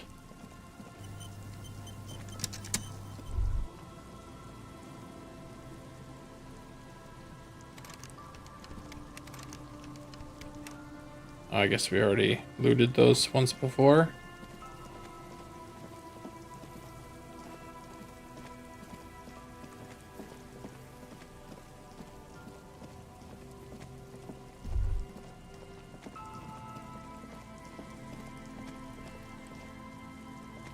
The locusts aren't doing all too well, but they're still... Oh, it wasn't this one.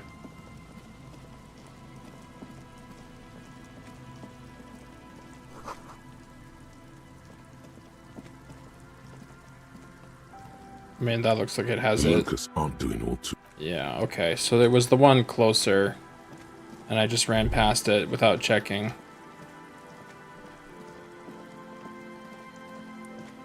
Fine, fine.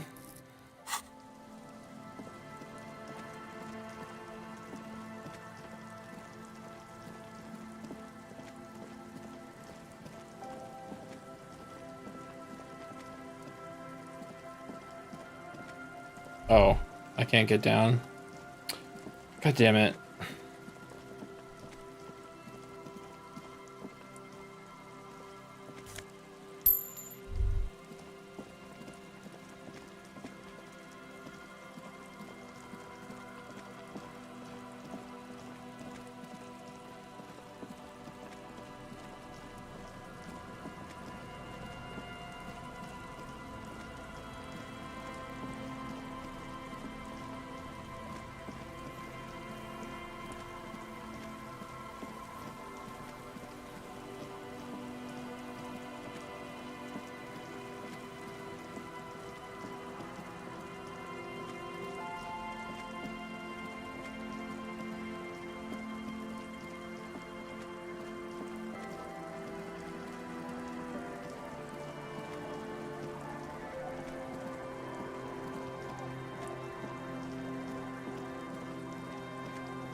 Oh, there.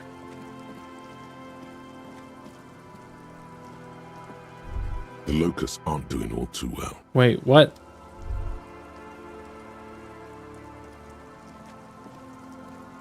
Is there another? No concrete, the shovel failed now.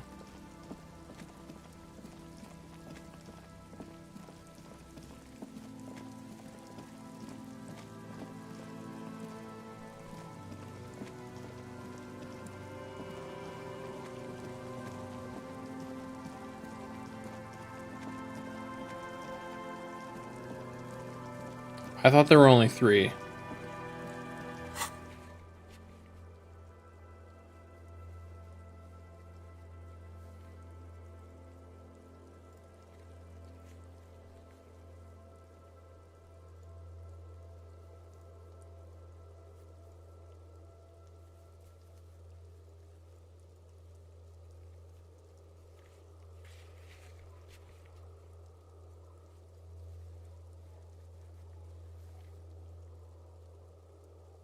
Hmm.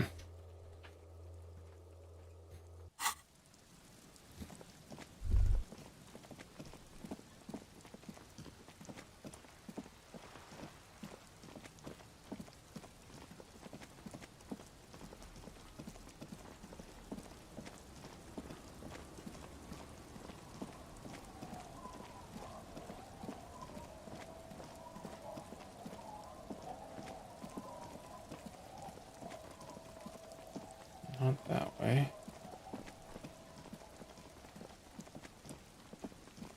Nothing here.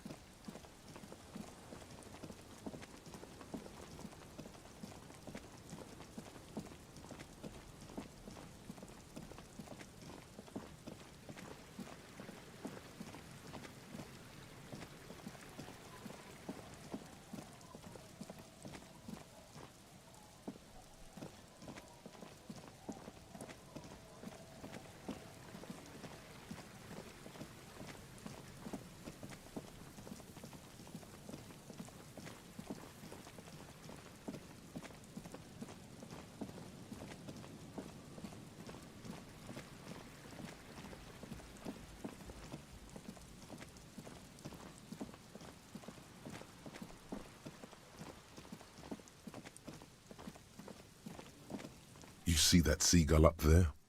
Remind you of anybody? Me? Exactly. Why am I like a seagull? Think about the seagull's story. It's one of endurance and adaptation. The seaside was paradise once. They were birds of that paradise. Then their paradise became shit city. And what did they do? They became urban survivors, eating burgers out of trash cans, killing and eating pigeons. Okay. Is that what I do? No time for that sentimental bullshit. They're hustlers, getting shit done. They're one pair of track pants away from gangsters, just like you. I guess I am a bit like a seagull. Exactly. The seagull does what it takes, and so do you. You've got that same spirit in you. Why? When the time comes, you'll push yourself. Huh. Sure.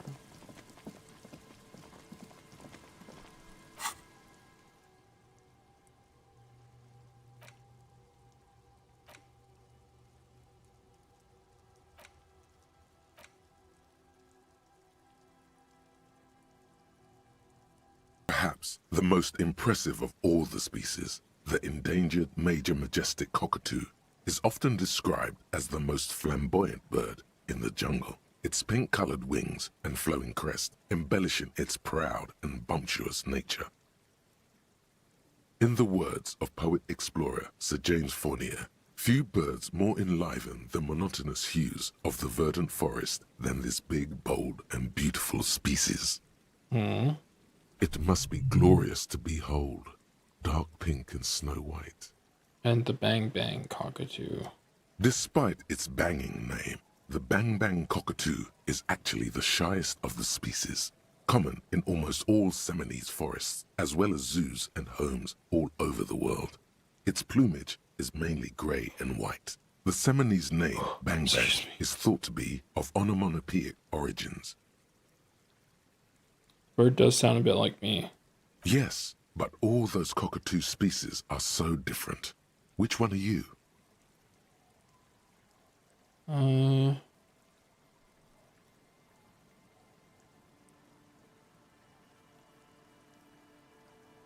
What if I'm just a fuck-up-a-too? It's funny. You're right. You're a fuckatoo embodied. This sorry-ass bird belongs on your heraldry. It probably doesn't even have feathers and only screams. Jesus. Alright then. Restock the trap you left empty before. The trick is to remember which one it was.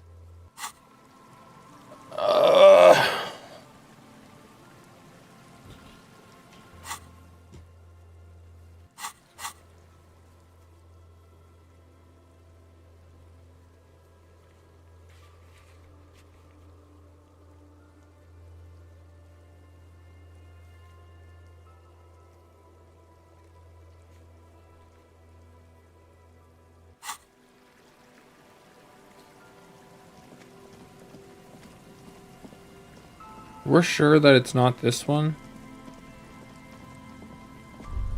It's weird that I can't interact with the other ones here.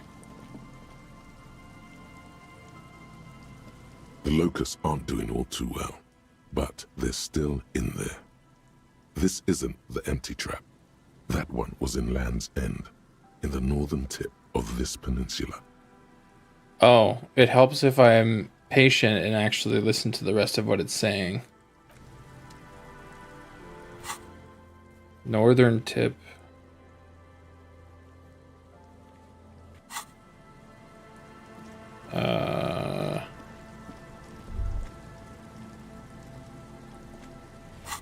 It'd be nice if it was like, you are here. That's probably asking too much.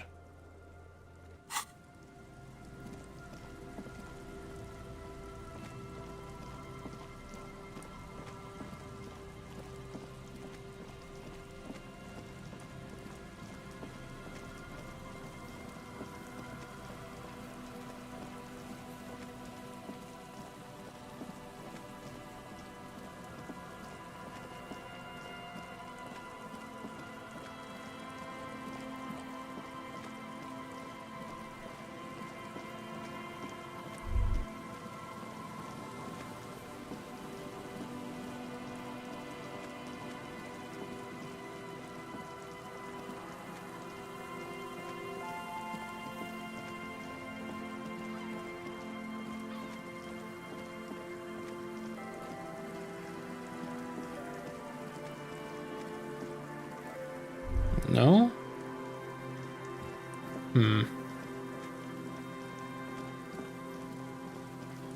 There.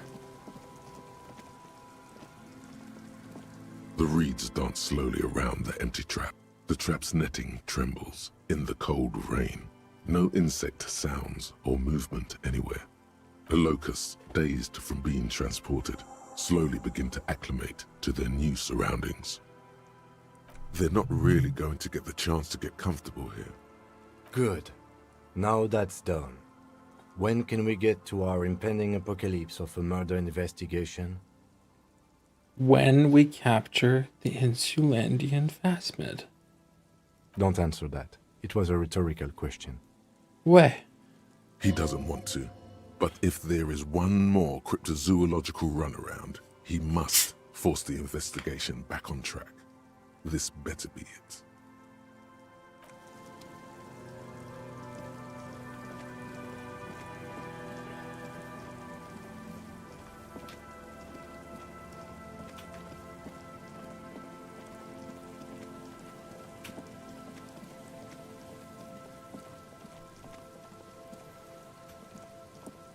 An old door, worn by elements, guards the depot. The wind has blown a sand dune in front of it. The door hasn't been opened in a long while. You see a handle. What is It's this military. thing? A service depot of some sort. To service what? The washerwoman mentioned a depot up the coast. She said it was for moving ammo and cargo across the bay. This might be it. Okay.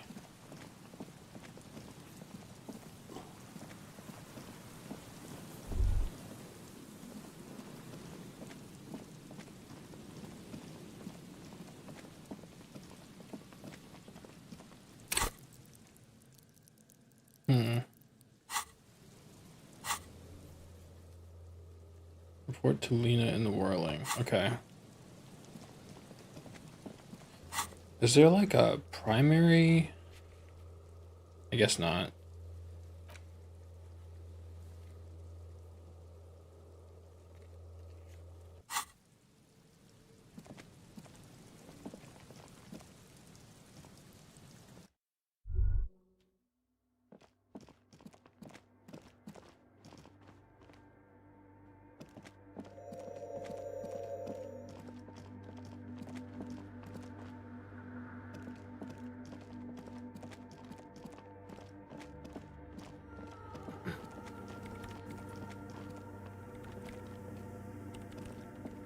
Yes, what is it? About the offsite copy USB bring. Yes? Is this the filament you're looking for? No. That's the production schedule. I don't need it. The right filament memory has off-site copy written on silver tape. All right. Thanks.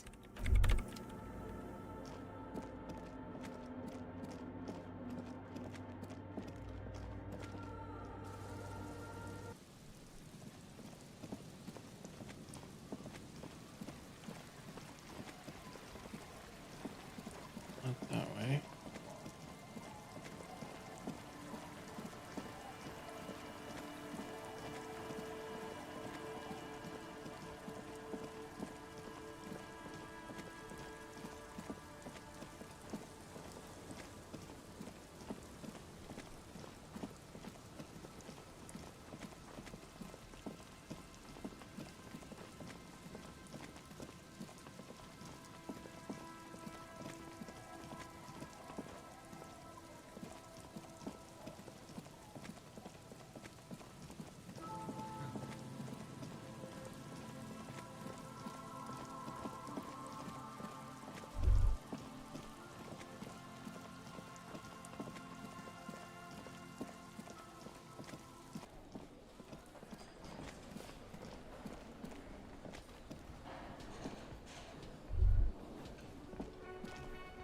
Hello, dear. It's good to see a familiar face. I restocked the empty traps. Where's Morel? Thank you for doing that, dear. Okay. Her smile is weary. Her earlier ebullience has left her. Morel still isn't feeling well. I convinced him to stay at Gary's to get some rest. I'm afraid the cold has really gotten to him. Only the hardcore players left, huh?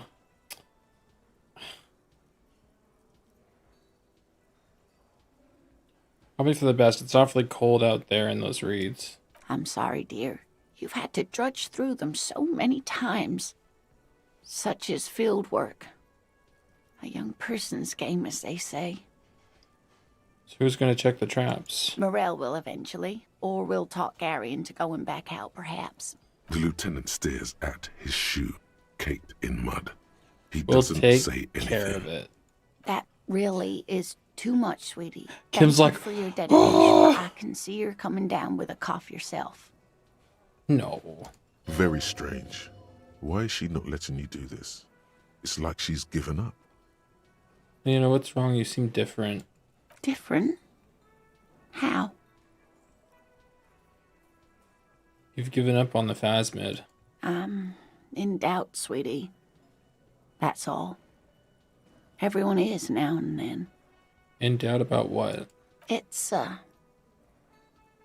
strange feeling. I haven't really told this to anyone, but you are a police officer. And when a police officer asks, you must answer. Do you ever wonder if some lovely story from your childhood is just that? A story? Or a dream? Seeing the Insulindian phasmid was just a story I used to tell people. I didn't really think about whether it was real or not. But Morel told me you'd seen it. You also told me. Morel's so proud of it. He always tells everyone. Oh my god. A terrible sting in the heart. Regret. Are you saying you made it up? No, at least I don't think I did, but Morel was so eager to believe my story was evidence of the phasmid's existence that I'm some queen of the cryptozoologists. That, and for years his belief made me believe too. That I am a queen? An extraordinary witness to grace.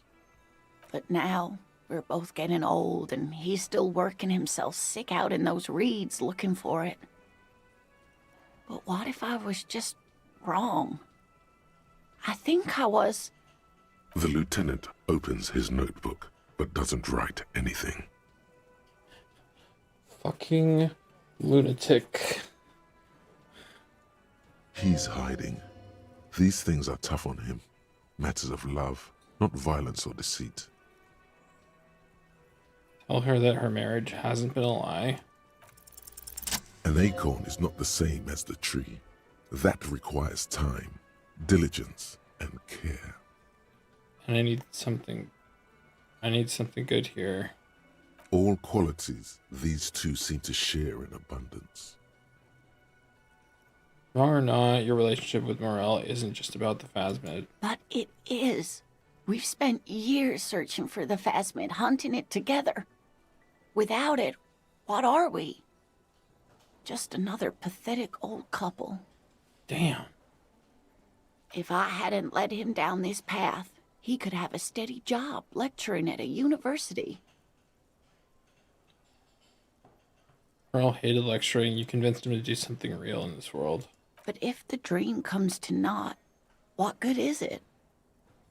No, the thing is, I was a paraplegic before we met. He didn't know before I arrived, on our first date.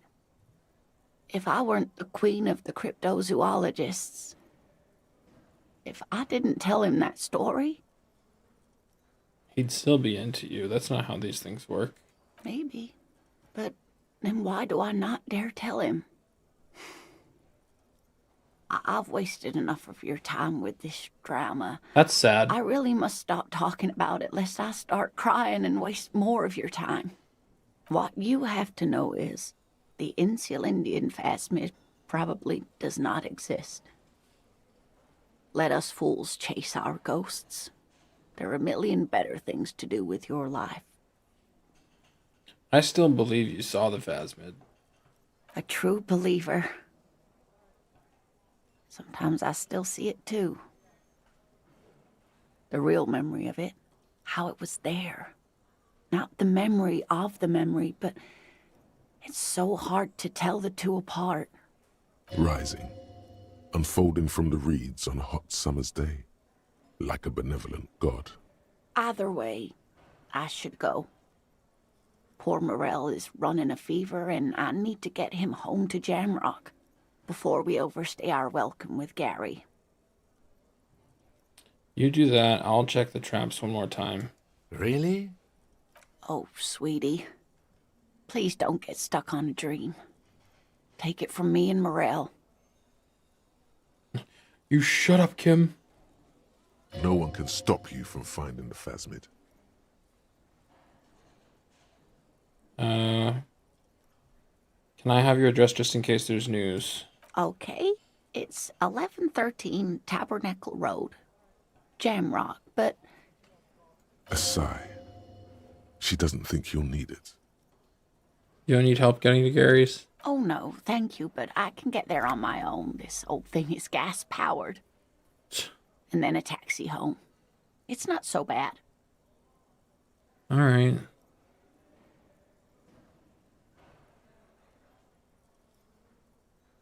The rest of it is pretty grim. Thanks for bringing some light. You're welcome, sweetie. I'm glad it helped you, even though it turned out to be a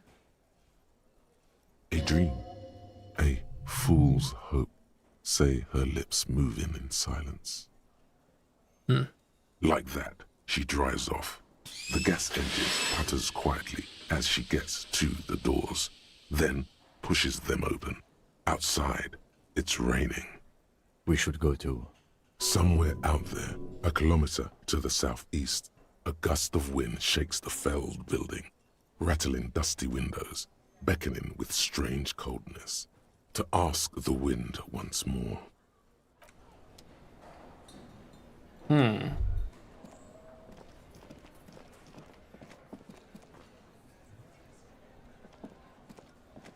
Hi again, gendarme.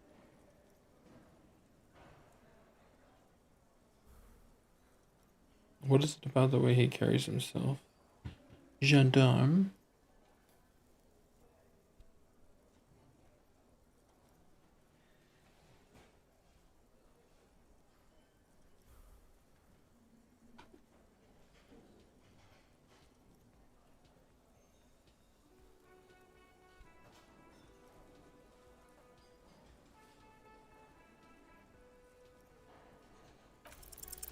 It's the sports. Yeah. He's a sports guy, all about that physical prowess and athletic skill. Nothing. Bye-bye, gendarme.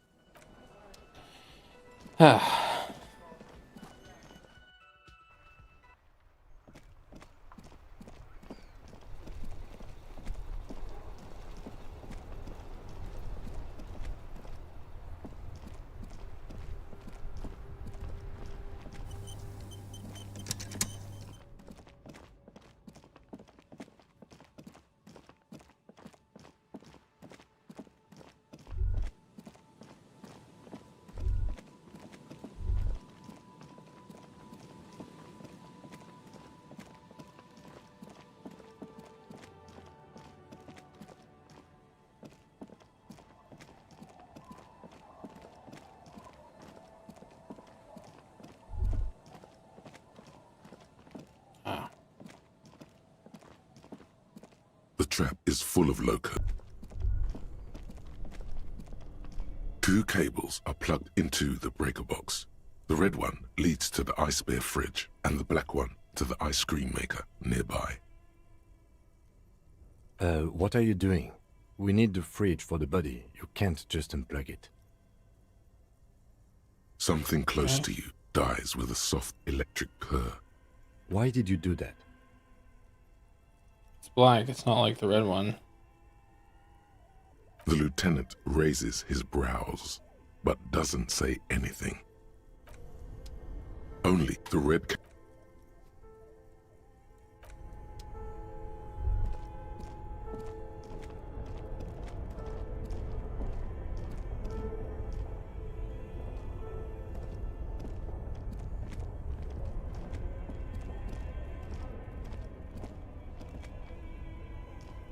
Only the red... Somewhere, a machine...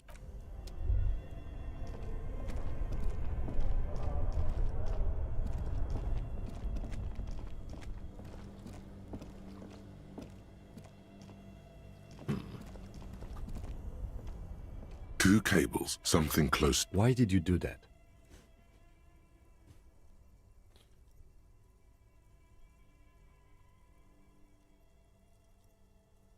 I don't know why I unplugged it. I do things without any reason. The lieutenant raises his brow.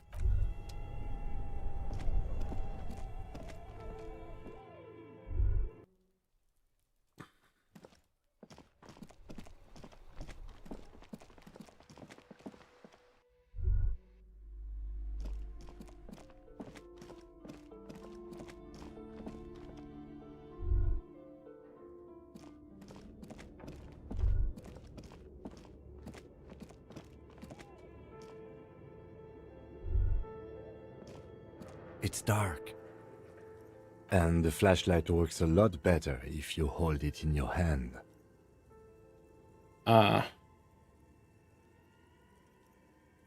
Yes, you might even call it a feature of the universe that you need to hold tools to use them. Right. Now let's... Some areas are... I did forget about that.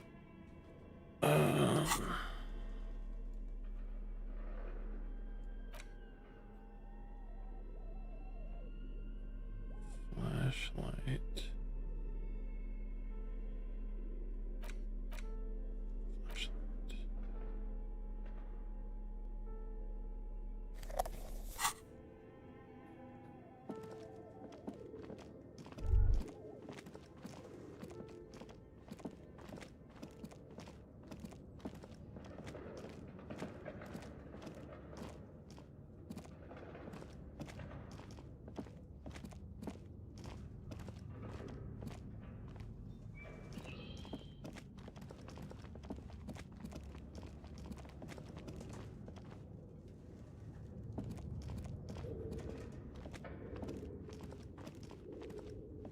Tiles on the cube are still smoldering. Nothing happens. Something's missing. There's no tape in the player. Like a smooth draw, the filament slides into place. The speaker comes to life. Static seeps through the machine's planar magnetic driver. An old lady greets you. Her voice sounds 100 years old. Good afternoon. Fortress accident en rue de Saint-Ghislaine. This is East Insulindian Repeater Station 1. Please repeat. Is this the production schedule? Yvonne, it's me again. How are you? Good, thank you. Please repeat.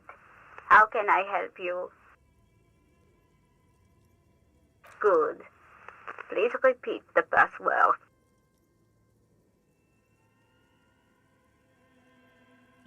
Give me a hint. No. Afterlife, death. Good. I've unlocked the production schedule. After ending the call, please press print to access the filament. Really? She just used the same password? Maybe those radio computer guys aren't that paranoid after all. Fortress accident. Is there anything else I can do for you today? That's it. Thank you. Tiles on the cube are still with a quiet determination. The printer starts printing, a piece of paper unfolding like a handheld fan. The filament slides out of its glowing nest. It's empty like a beehive without its brood. Some cables have been left dangling, disconnected. The filament you have would fit perfectly inside the compartment.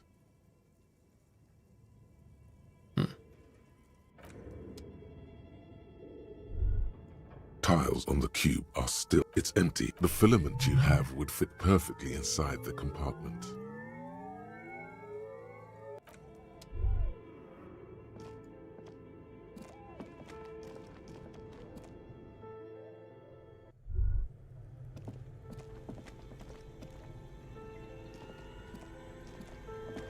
The bear's eyes are... But where's the filament memory? It's not here.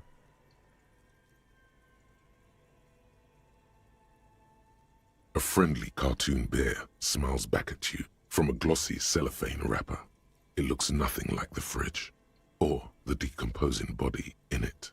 The paper still smells of vanilla and chocolate. Even under this stench, you can feel it. Take the note from the door. You pocket the note, and the little fridge magnets keeping it on the door.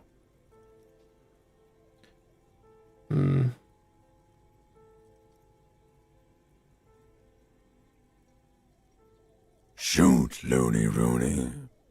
How do you like it in the fridge? I like it a lot, brother. This really is your finest hour.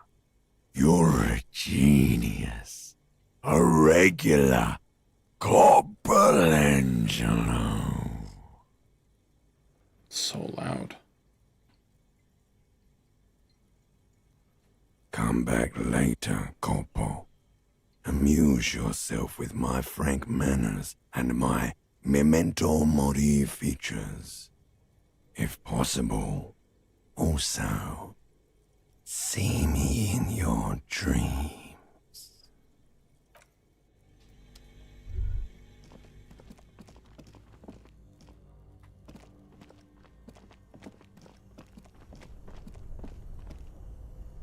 Oh.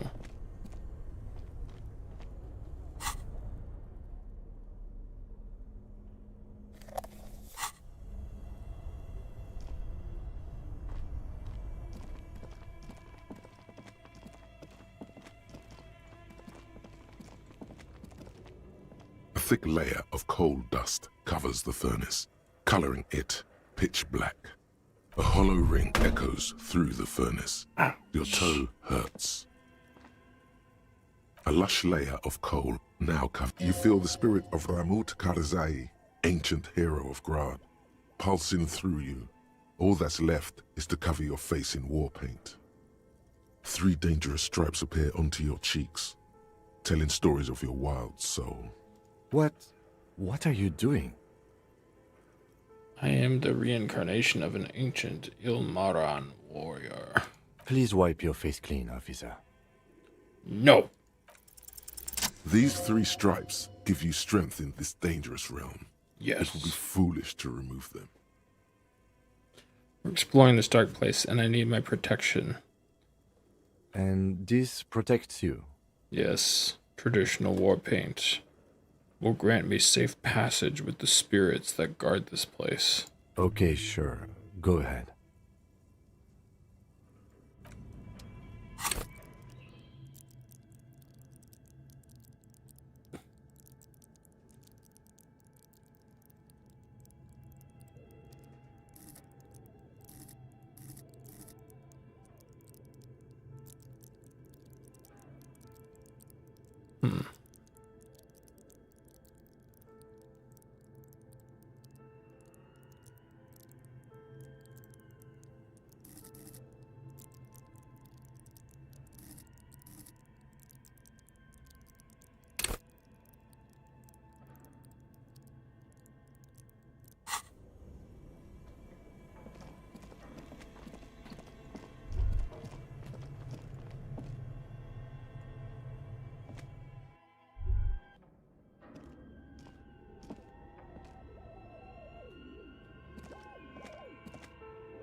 Your flashlight slides over an old green chalkboard covered in scribbles, sketches, and schemes. Like some of the writing has faded with age, but you can see the handwriting is the full outside. This, it looks at everyone is so much pain. As time goes on, looks like they didn't make a note in the bottom. The photo entire, albeit a pinned post. These translute. Who are all the one of the Welkins? Your eyes glide over 4 sections. All right. Apparently there was some missing detail from before. Oh, is this the dice maker? Yeah. Oh, it's you again. Are you looking for a die? We'll give Shivers.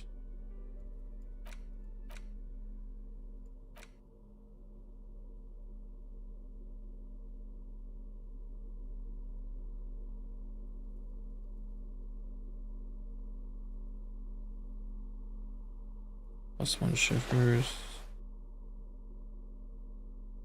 +1 Shivers.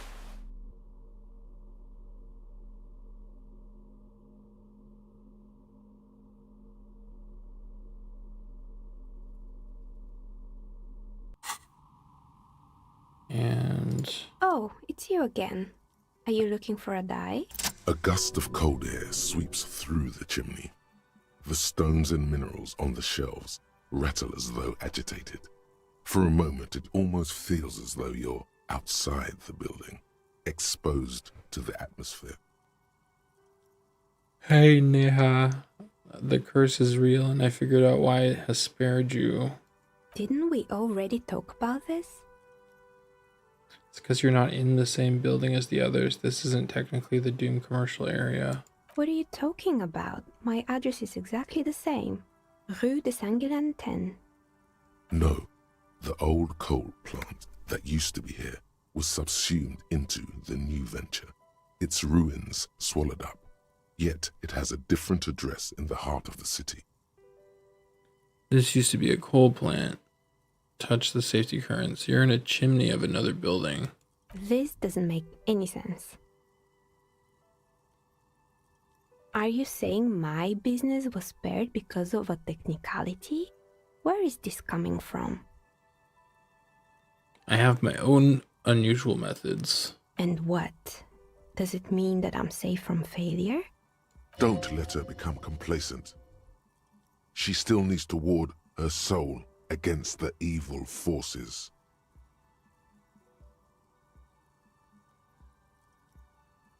It's only the workshop that's protected. You should still do something to defend your person.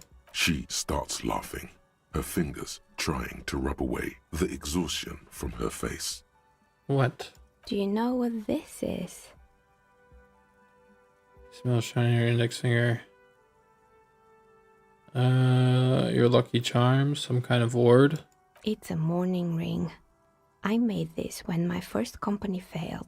It was a small jewelry shop right here in the East Delta Commerce Center, built with the little I inherited from my parents. I drove it into the ground within a year. I didn't have what you would call a viable business plan. I bet you didn't run the little jewelry shop from the protective depths of the chimney. No, you're right. I didn't. It wasn't just a jewelry shop either.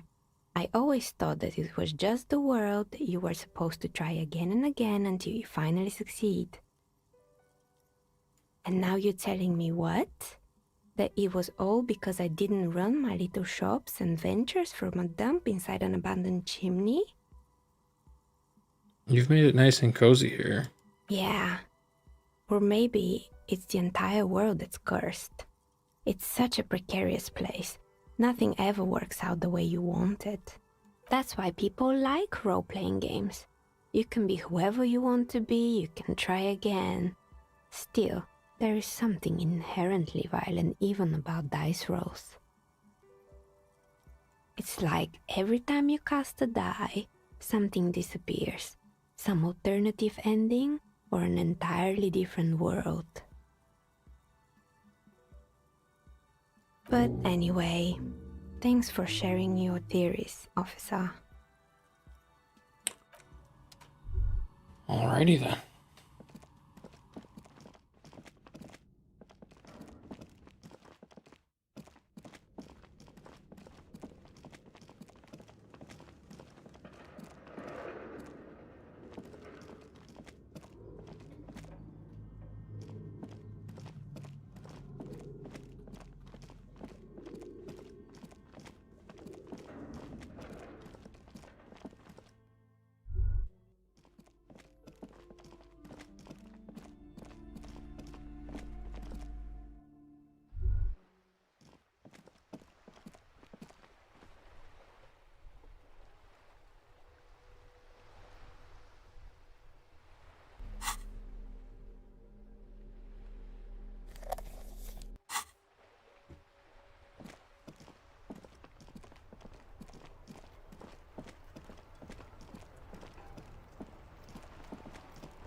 I don't really know where to take it from here. But we got a solid 3 hours of gameplay. I think I'm ready to wind down. I gotta get up early tomorrow. And I'll try to get on tomorrow evening. Although I don't know if I'm going to continue with this or maybe something else and then get somewhat of a rotation going. That's kind of what I'm thinking about. But this is fun. I appreciate the people lurking and hanging out. Hope you enjoyed the cozy, rather quiet stream. And I'll catch y'all in the next one. Appreciate you. See you again soon. Good evening.